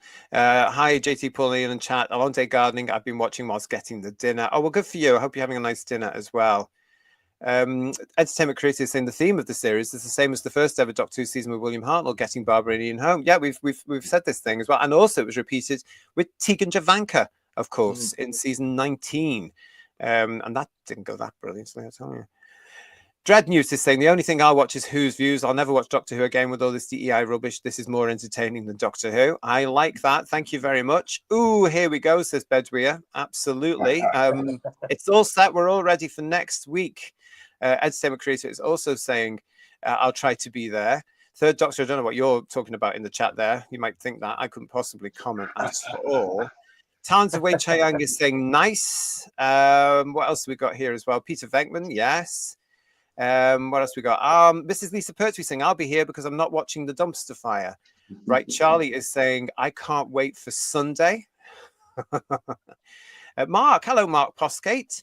So progressive, modern and glass ceiling breaking, they have to borrow a companion character arc from 1981. Yeah. Julianne has already done a score on the TARDIS door, and it's a 0. There, I've done it. Is that for the whole series? Is that an average? That'll save time. And as Talons is pointing out, scores on the doors, the early predictions. I just want to remind you at this point as well that the series last year that RTD presented to us, starring Ncuti Gatwa, was the first ever time on Whose Views in our scores on the TARDIS doors that zeros were presented continually for the episodes. And I have retained last year's scores. We're going to be comparing, contrasting as we go through with these new details. We've got a lot of fun planned for you on the shows as well. So please make sure you join us. Well, Larry, they worked really hard for those zeros, though. You know, they really did work hard. They deserve them. Can you imagine if we get another rogue? I will flip. Oh, we'll be here for the review, says Bill Lowry. Thank you. And that's what Friday's show was about, preparing us for the move. Correct. Yes, correct. Although, to be fair, I have been doing things on a Friday night with chit chat with various people, with various Whose Views coming on and guesting and chatting about Doctor Who on Fridays as well. It's a good series. Go and watch it if you haven't, everybody. Stephen Braddock is saying, well, we'll be with you, the Whotastic panel. Abandon hope, all ye that enter here. Oh, cryometer, says Marie. Yeah. Yeah. It's called the Crying Game with us, but we're doing that. Alexis saying the Crying Game, excellent new part of the review show. Digital Pollution is saying, I just don't care at all. Yeah, well, come and watch us and help us get through it. Fridays and Sundays, 8 o'clock. Friday for headlines, Sunday for the review show. Talons is saying, can we have early predictions? 8 zeros and 8 cries for me. Only 8 cries? That's interesting. Yeah. Per episode. Yeah. Per episode, yeah. We've got here from Silver Wolf, surely the panel will be doing some shots while watching these episodes. No is the answer. I forbade it because they'll all be under the tables. You won't see any of them because it could be that bad. I said this to Emilio. You are not having any shots at all, young man. Not at all. I mean, you'd have to watch it again, wouldn't you, after you had a few, wouldn't you? And that's not on, is it? Yeah. Why would you do that to yourself? Yeah, I know. Yeah. Matthew Pounders is saying group therapy views. That's exactly how I'm looking at it on the Sunday when we all get together. This time next week, we're going to be in the middle of it all, everybody. And we've got Frankie saying all I need to know about the Crying Game. And Paddy and I looking forward to Whose Views Reviews. Looking forward to seeing what you think, having watched the series so I don't have to watch it myself. And PTA is saying, I like the idea of the Crying Game. It should be fun. It should be fun. That's what we want. We want a bit of fun to get us all through this. So, yes, there's the plans. So come and join us next week as we kick off with the big review show on a Sunday, the 13th of April, here on the channel, live at 8 o'clock every week while Doctor Who's on. I'm so excited. It'll be a roller coaster. I mean, our show, not theirs. Yeah, it could all be the same thing. I don't know about this. Episode 6, as I mentioned there, is the most expensive episode in Doctor Who history, according to all the blurb and propaganda that's been out over the last couple of weeks. This is, of course, the episode written by well-known homophobe Juno Dawson. But is it going to be seen on the BBC? This is the question that's in doubt right now. As covered in radiotimes.com, Doctor Who Season 15 episode might not air on BBC One. RTD explains why. The imaginatively titled Interstellar Song Contest may be an iPlayer only release. Shock horror. Things might be about to get very timey-wimey as it seems Doctor Who's Eurovision-inspired episode is in danger of not getting a BBC One transmission because of the real-life Eurovision Song Contest. Does that mean I'll get no ratings at all then? No point. Yeah, You'd no think problem. they would look at the yeah. dates, wouldn't you, and plan this blooming thing? Yeah. Anyway, let's get into it. Look at this. The 6th episode of the show's up-and-coming 15th season, which comes from writer Juno Dawson, is titled The Interstellar Song Contest, and we'll see Rylan Clark guest starring as one of the hosts of the space-bound version of Eurovision. It's set to be released on the BBC iPlayer at 8 a.m. on the same day as this year's Eurovision Grand Final. But Doctor Who showrunner RTD has revealed there is currently a question mark over whether it will get a BBC One transmission like the season's other episodes. Really, I say. Speaking during a Q&A for the new run, RTD said the most exciting week of all is the Eurovision week because that afternoon is the FA Cup final live on BBC One. At 8 o'clock at night, it's the Eurovision live across Europe. We're in the middle. If the football has lots of goals and things going into extra time and penalties, we will get crushed in the middle. He continued, it's like we cannot move. The football cannot move and the Eurovision cannot move. So we genuinely don't know if we'll be transmitted that day. It'll be on the iPlayer, but you'll have to sit there that day. I'll have to sit through an effing football match to find out whether Doctor Who's going out that night, he said. They said to us, do you want to move it? And I said, that's the most exciting thing I've ever heard. You should get out more then. Let's find out if we're transmitting. Let's feel alive. So that Saturday is going to be fun. Bless him, bless him, bless him. But there you go. That's I think it's ironic. But also part of me, Legion of James, problem being, part of me wonders, just part of me, guys, wonders, really, the episode written by a known homophobe may not be shown on BBC One, even though it is being called the most expensive Doctor Who episode in history. Really? I'm not joking about the ratings, though. If you count the overnights and it doesn't get shown, that'll be a big fat 0. That's superb. That you could make that up, could you? Let's be honest. No, you couldn't. And they're very cagey about giving any iPlayer ratings out anyway, aren't they? Yeah. I don't understand if this is a problem because the footy ball might run over. And if it's a damn good match, it's going to. Let's face this. Yeah. You know, if the players are on their game, no pun intended, it's going to. And then the Eurovision's going to be there. In our day, once upon a time, they would have just shown some Tom and Jerry cartoons for 25 minutes, wouldn't they? Or a Disney Time show. You remember, what was it called? The Disney show. Disney Time, yeah. Yeah, Disney Time. Because that was 20 minutes or something, 25 minutes. So they would have slotted that in. But now, because it's all meticulously planned and worked out, Doctor Who's an hour long. Why couldn't they just show it on the Friday night and plan it properly? Yeah. What was wrong with moving the show? We can't move, RTD says there. Why? Why can't you move? That's kind of arrogant as well, isn't it? We're not moving, Maybe they've just said we're not prepared to give you a different slot. Yeah. I mean, they have moved Doctor Who all over the place, haven't they? During seasons, they've had it on at different times. That was one of the curses when it first started. It was on at different transmission times. But I mean, I don't know what time the FA Cup kicks off nowadays because Leeds aren't usually in it. But I mean, a standard football match will always kick off at 3:00. In which case, it wouldn't matter if it overruns. But if it kicks off at like 5 or whatever, then 5, 5:45, 15 minutes, 6:00, 6:45, extra time, or it might extra time, another 15 minutes either way. 7:15. Penalties.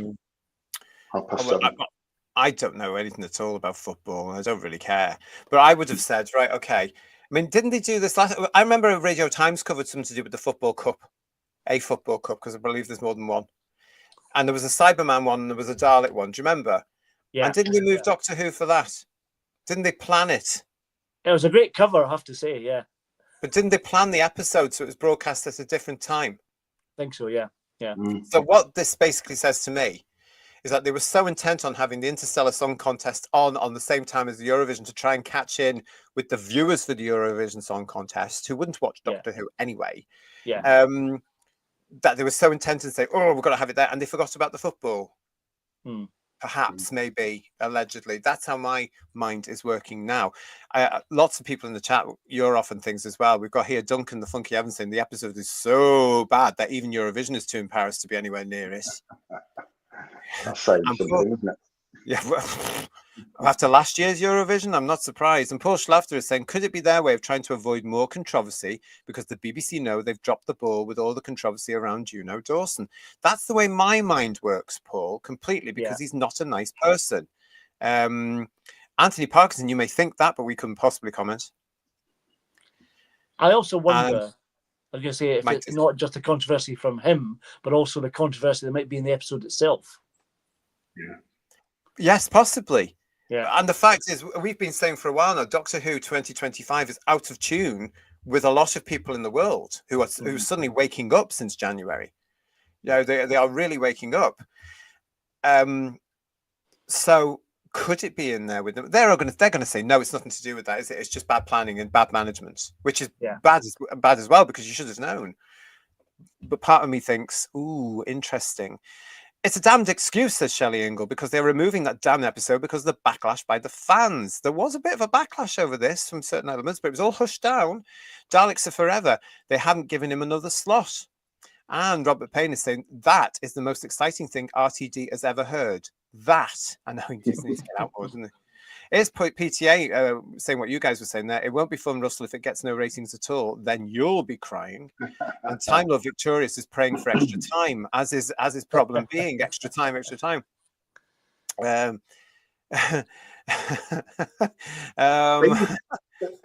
They used to shove stuff around all the time, didn't they? When some programs overran, they would sometimes say this is now on BBC Two. They do that with the tennis sometimes, even now, don't they? Yes. They'll say this is now on BBC Two, or you can see it on BBC Four, or Yes. whatever. So Yes. they have the mechanism. They can do that. They're just not going to, and I think that's quite telling. It's bad planning as well, bad management. But this is why my brain, Ian, works to think, oh, it's that episode, it's that particular episode. You know, why not just move it and miss a week, says Paul Rose? Or did they plan this to get a captive audience? Wouldn't surprise me at all. Exactly. It was, that episode was put on number 6 because they'd gone through the calendar. Well, that's when the Eurovision is. That's when our Eurovision needs to go on as well, to try and get the Eurovision people tuning in earlier for Doctor Who. And now the football's gone and ruined the plans possibly for them. As Craig Dunlop is saying here, the football could run over, especially if there are lots of things in it. Right, Charlie, you're very naughty. And Bill Lowry saying to us here, oh no, an episode I have absolutely no intention of watching under any circumstances whatsoever might not be available for me to not watch. That's a shame. I think at this point, I'm going to actually tell you all as well, as part of our reviews, I will not be watching the Interstellar Song Contest. I've made a decision. I've been wrestling with this since it was all announced over the last few weeks. I cannot support the work of a well-known homophobe. I will not be watching that, but I will obviously be here for the review. And the guys can tell me, and those of you in the audience that haven't seen this, what we haven't missed, quite frankly. But there's no way I can support that particular episode at all. There's one thing about this episode not going out. I had read somewhere, maybe I've misunderstood this, aren't they going to repeat the episodes either the following night or the same night late at night? Did I read that somewhere? Did you see that? I haven't seen that, Paul, no. So it wouldn't surprise me, though, yeah. So it will get broadcast somewhere, maybe BBC 3, I don't know, something like that, or late BBC 1. But they keep pushing the iPlayer, and it's going to be there from 8 o'clock. Surely that would have been the perfect way for them to say, listen, we can't put it on the television tonight for whatever crappy excuse they come up with, but it's going to be on the iPlayer. Go and watch it on the iPlayer. And then let's see how many hits it gets. Again, it won't be accurate because those minority of fans who are dedicated to this nonsense will watch it over and over and over and over.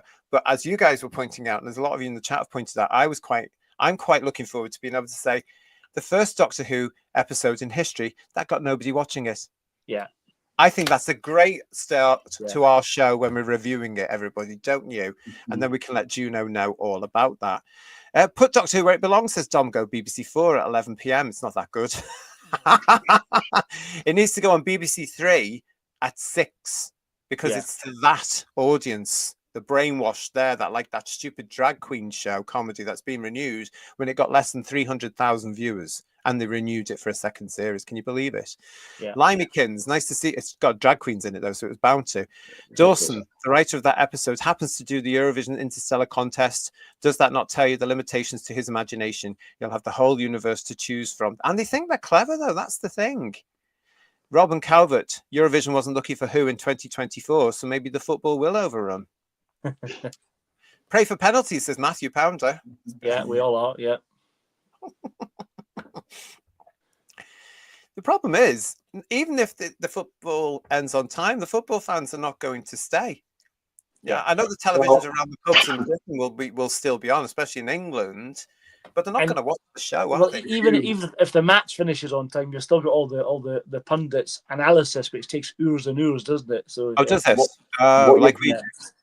What you have is when you're watching a normal football match on Sky or whatever, you have the match and then you have a bit of post-match analysis. They might interview a couple of the players.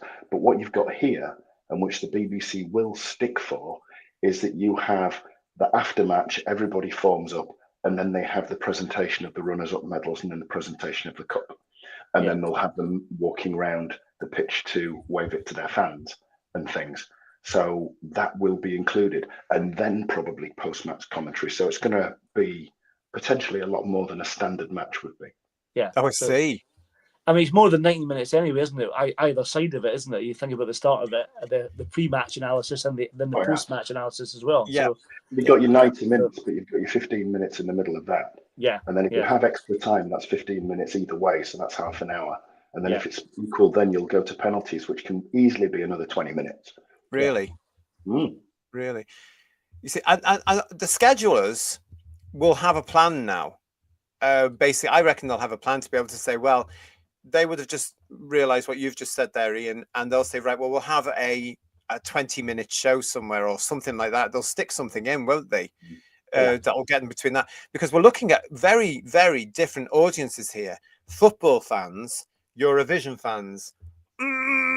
There's not much of a crossover there. And then in the middle, you were trying to put Doctor Who, which nobody's watching. I just want to point out at this point, this is not going to affect our schedule for Who's Views Reviews, because we will be reviewing it on the Sunday night, or the guys will be reviewing it on the Sunday night, because they will be able to watch it on the iPlayer as well, of course. So if it's not on BBC One in the evening, they will be watching it, and it will still be there. Episode 6 will still be looked at that particular time, the right time on the Sunday. So it's not going to affect us, because we've planned things. Unless they put football on YouTube and see what happens. I know, yeah. Unless we're covering one of Phil's football games or something like that.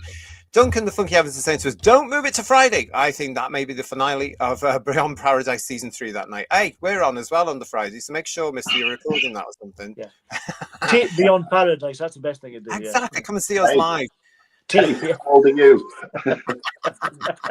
Tony Farrell's TARDIS is saying loads of things get moved to BBC Two for things like Wimbledon, so why not Doctor Who? This is very suspect. It is, in my eyes. And not into football at all, says Jason Parker, but I really hope the game overruns. Penalty, I think, is the word. It will just be shoved to Sunday TV, or better still, not at all. Whack it onto iPlayer and delete it fast, please. Here's Bedweer. The kickoff time for the FA Cup final hasn't been confirmed as far as I can see. Last year it was 3 p.m, but a 5:45 kickoff gets a bigger TV audience. Yeah, it does. Does it? Oh, because they're out of work. Well, traditionally, the standard kickoff time for a football match on a Saturday is 3 p.m. But since Sky came in and everything else, and they got the rights to have more matches, they would, you get 3 or 4 matches. This Saturday, there's 3 or 4 matches kicked off at 12:30. The usual ones at 3 o'clock, a few at 5:30. Sometimes on a Saturday, you'd get a 5:30 match, and then straight after that, you'll get another match after that. And of course, you might get 2 on Sunday as well. So they're spread all over the place. But well, thanks for that. Evening matches are much more popular. Yeah. Thanks for that riveting information about football there. Really. Tyler Durden Smile is here saying they used to postpone all my favourite shows for a week if the snooker was on all the time. Oh God, I used to remember that. I used to get really annoyed when Angels or something was gone because of the bloody snooker. So annoyed. Juliet Bravo, where is it? Yeah, no, yeah. It's strange that, isn't it, Tyler? You're right. And Dara Pep Ken, nice to see you. They had Eurovision breaks during Tennant's time, so strange it seems to have caught them on the hop this time. Now, the difference, of course, this is we're forgetting the Disney influence, because Disney won't give a toss about what the BBC are doing. Let's face it, they've put the most of this money in, as we now know. So Disney will be showing that episode on their streaming service around the world on that day, no matter what was going on in Britain, no matter what football Eurovision is going, they won't care. So the BBC has to, in that sense, keep up with Disney. Do you know what I'm saying? Yeah. So it has to at some. So it's going to be on the iPlayer. So they've effectively on the same level as Disney Plus. There, it just might not be on BBC One at all. Why don't they just put it to BBC 2 or 3, as we're saying in the chat? That would have been the easiest thing for them to do, wouldn't it? BBC 3, it could have been actually a decent, could have been a decent rating for them on BBC 3. Oh, Julianne's going to 3 figures. Yeah, exactly. Julianne is I have some luck with my football betting. My money's on the draw after 90 minutes. Did you have anything on the GGs yesterday, Julianne? Did you win anything? Shelley Engel. I don't blame the fans, but they blamed it on the soccer. I'm sorry, an American. That's a lame excuse. Shelley Engel. Well, yeah, well, So we will need to see, won't we? We'll need to see what happens with everyone. But as I want to say, don't worry about our show. It's still going to be there on on this Sunday night. I know, Paul, I can't help it. Television used to be good when I was a kid. Yeah. Do you remember Angels and then Doctor Who all at the same time? It was just Yeah. brilliant. Happy days for that. Talking about Juno Dawson, though, everybody, I was delighted and thrilled this week after reporting about her latest piece in the Metro last week. I was delighted and thrilled, but somewhat unsurprised to see that one of our favorite Who's Views reporters was back this week. Yes, of course, it's Asia, or however I say your name. Sorry, darling, but yes, Asia, I think it is. Asia Iftikhar, who is a favorite here on Headlines, isn't she, guys? We love all the crap that she comes out with. We do, yes. Yeah, face for radio. Yeah, but also, because of her far left ideological beliefs, it was just a matter of time before she was started talking about Juno Dawson and being with Doctor Who. And I was delighted to find that it was this week. Look at this piece from her now. I'm making history on the new Doctor Who. It means the world was the headline that Asia went with. And of course, it is all about this bloke here. This is Juno Dawson at the premiere of this new nonsense from RTD. So here we go. Let's get into this then from Asia from the Metro. As Doctor Who returns for a second season, Juno Dawson has made history as the show's first ever trans writer. Of course he has. The BBC sci-fi series has been running since 1963, with Ncuti Gatwa currently playing the Time Lord known as the Doctor, who travels throughout time and space with a companion in his machine called the TARDIS. Thanks for that. None of us knew that.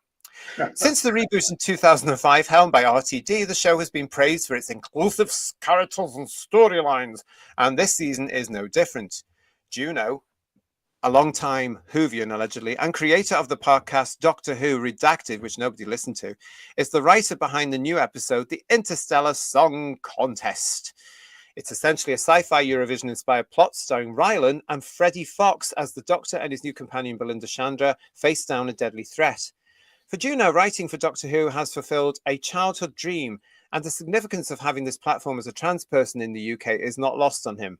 I've done one episode. I want to do 10 episodes, he told Metro at the Doctor Who Season 2 premiere, which coincided with, guess what, Transgender Day of Visibility, which Juno called a double celebration.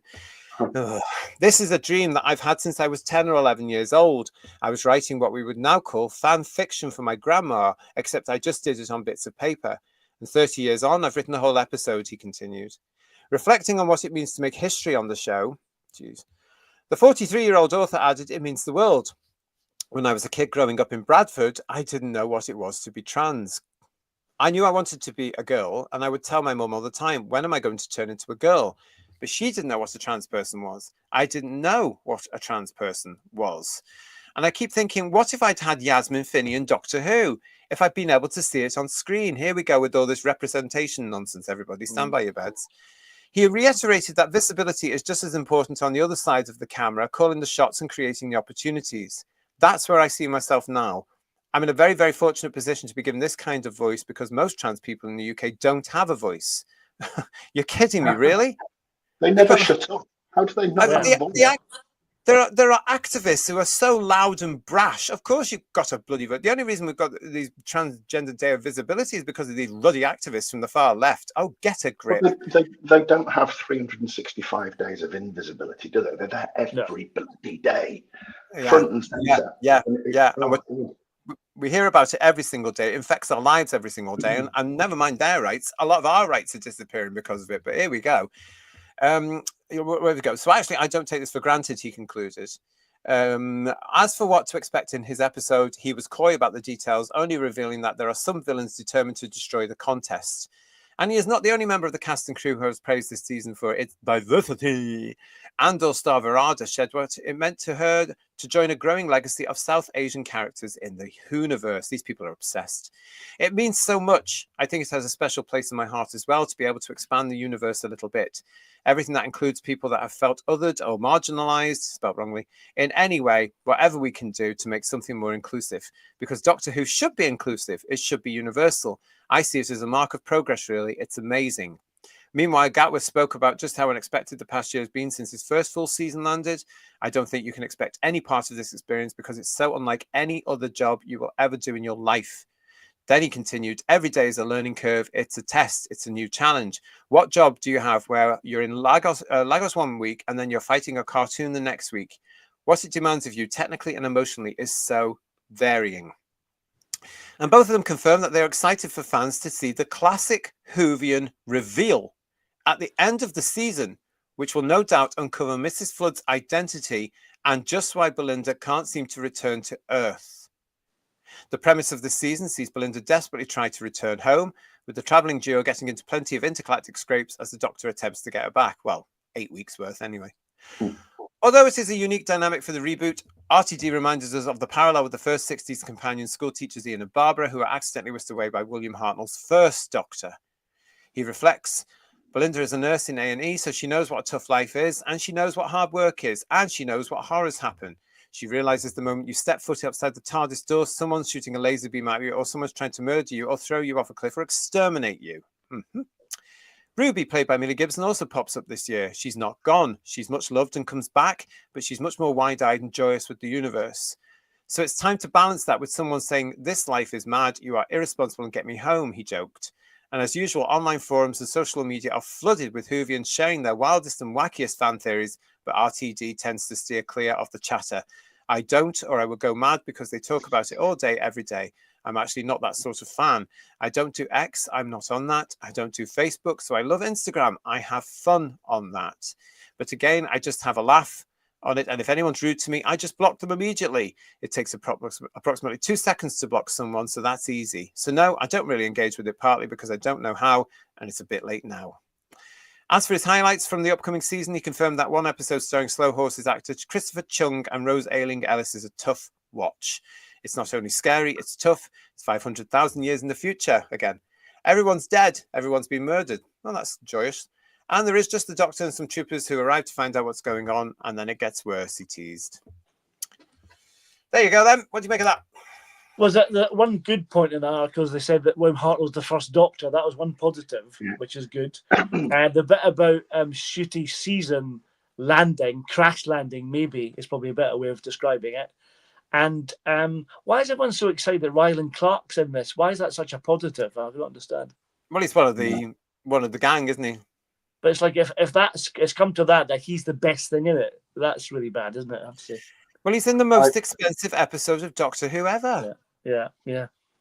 I can't imagine why Gatworth is saying being in this job, it's a huge learning curve, because from touch grass to we're going to piss you all off shows no learning whatsoever. Really, does it?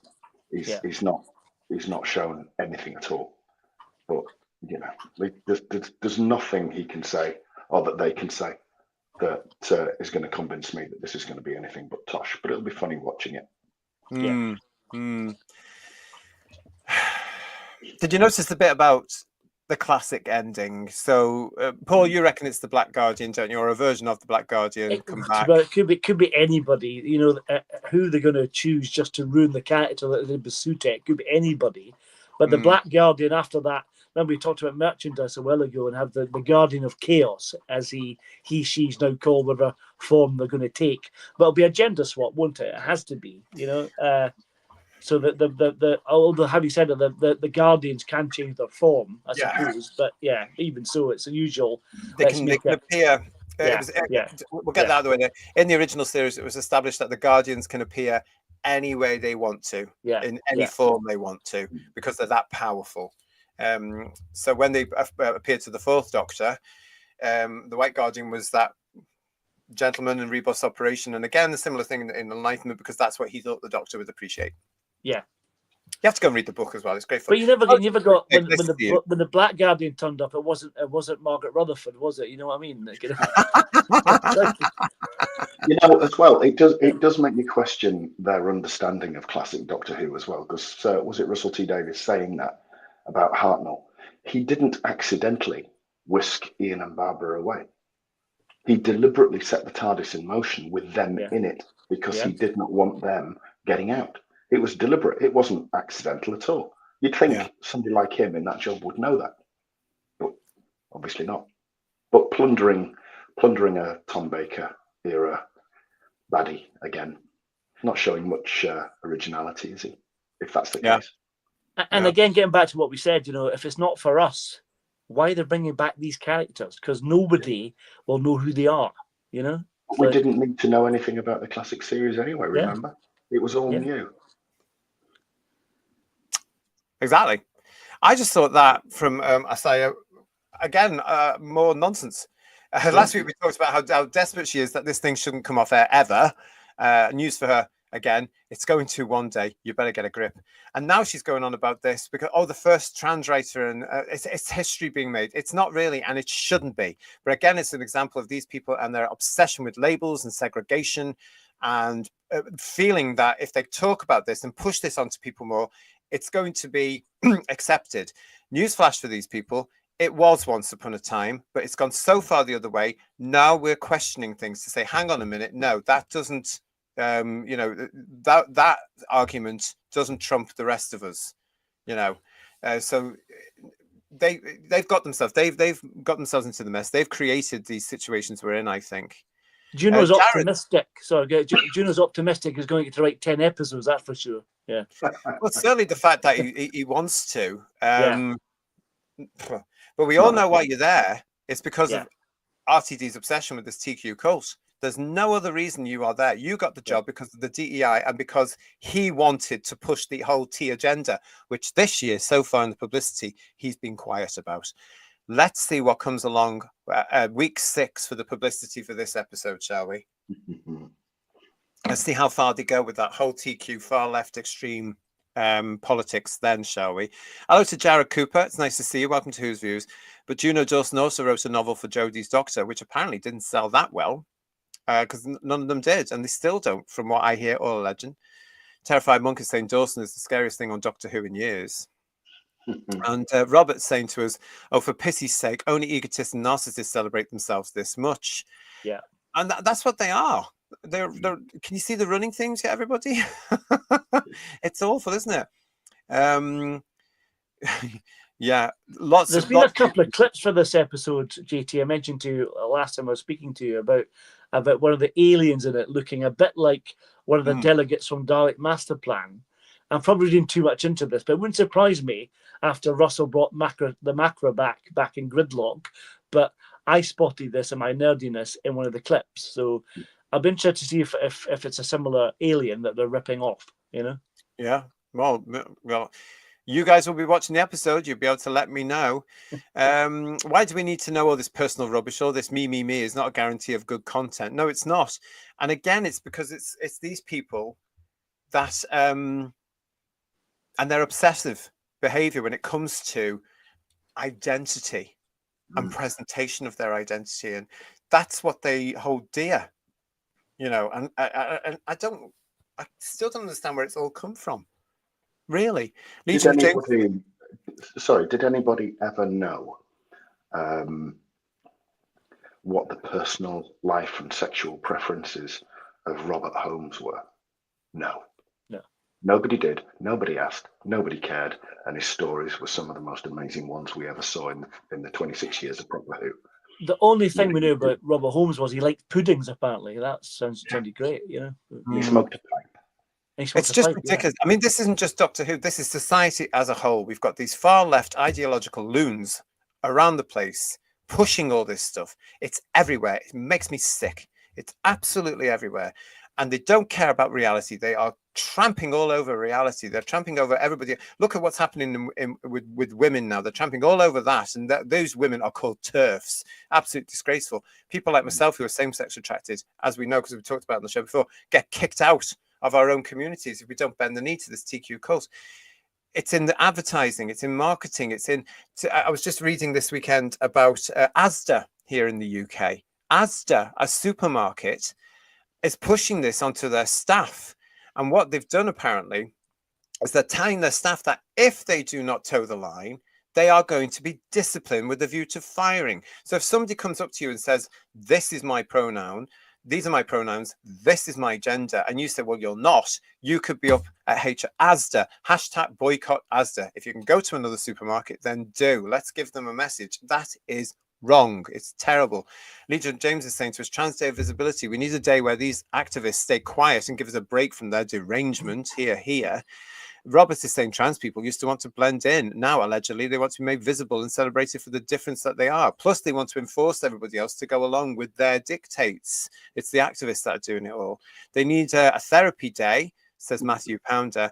And Bedwe is saying, finally, a Doctor Who story where we can cheer for the villains.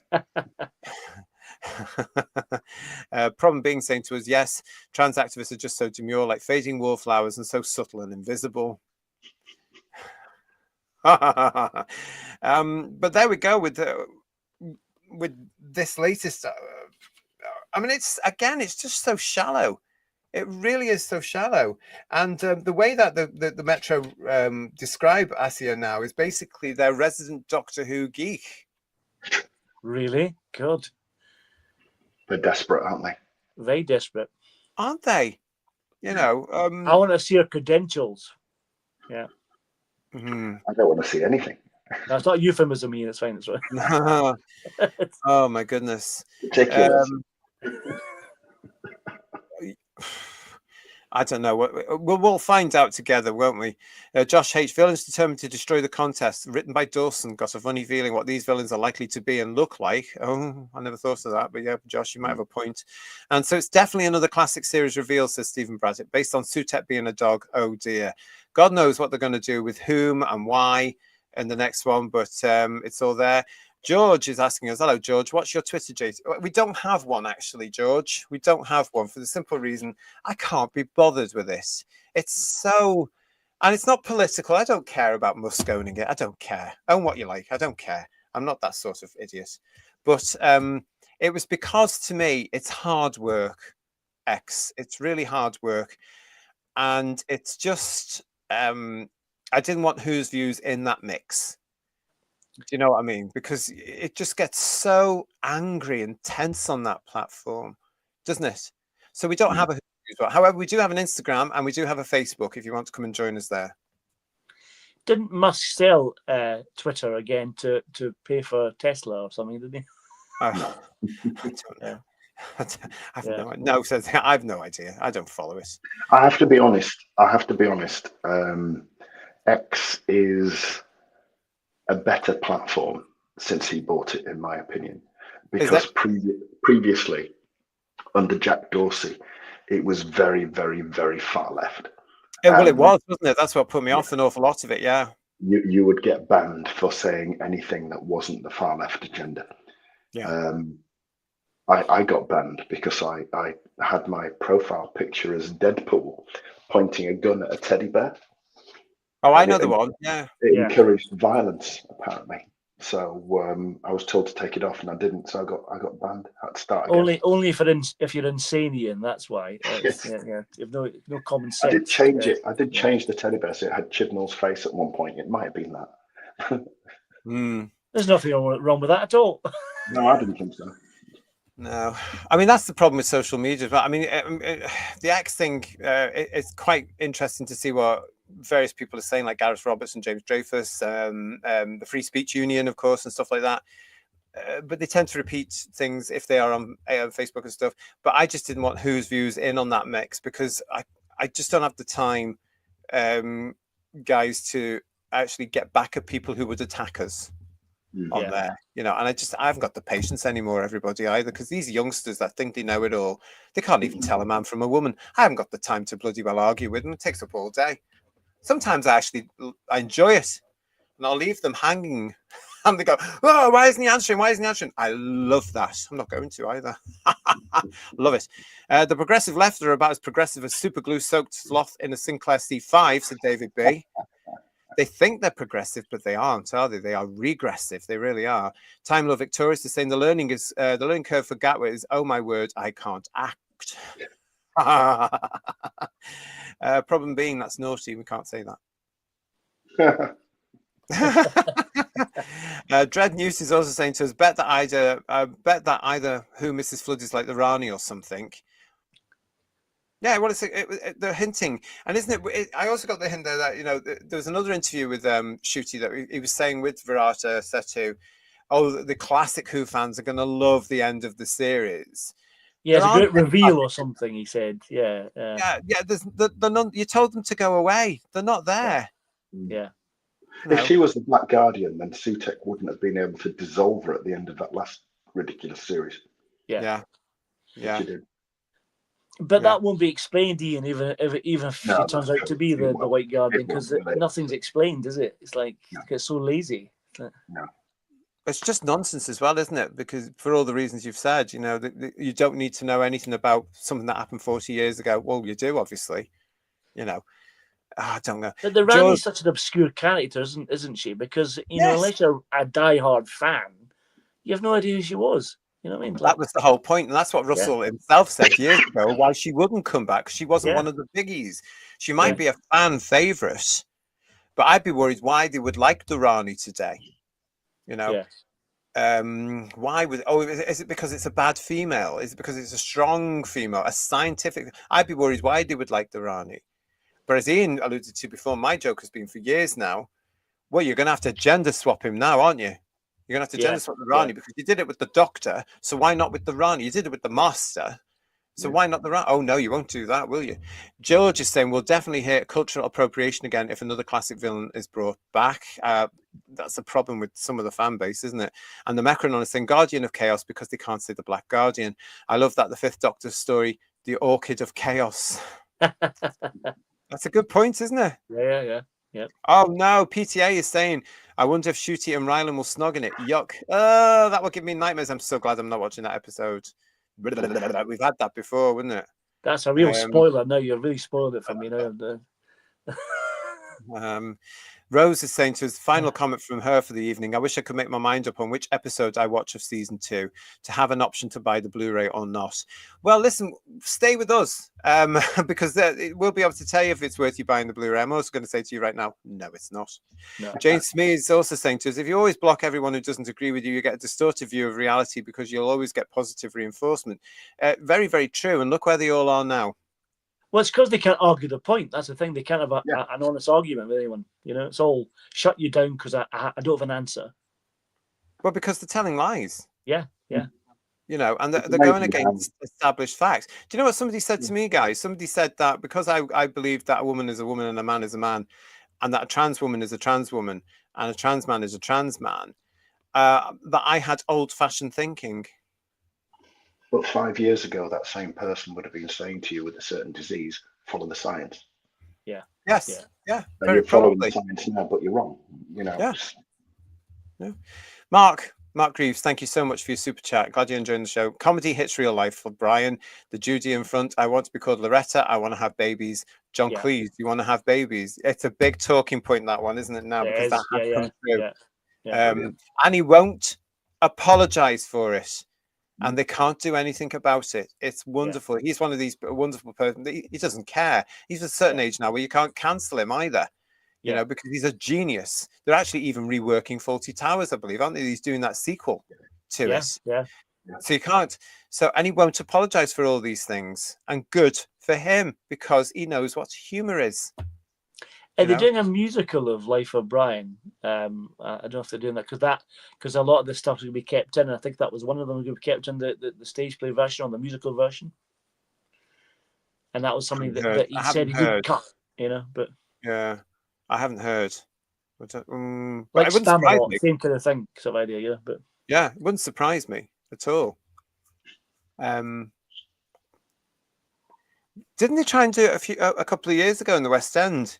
And the theatre that they booked, the staff rebelled and said you can't do it, and they had to shelve it. Maybe I hadn't heard that, but maybe, yeah.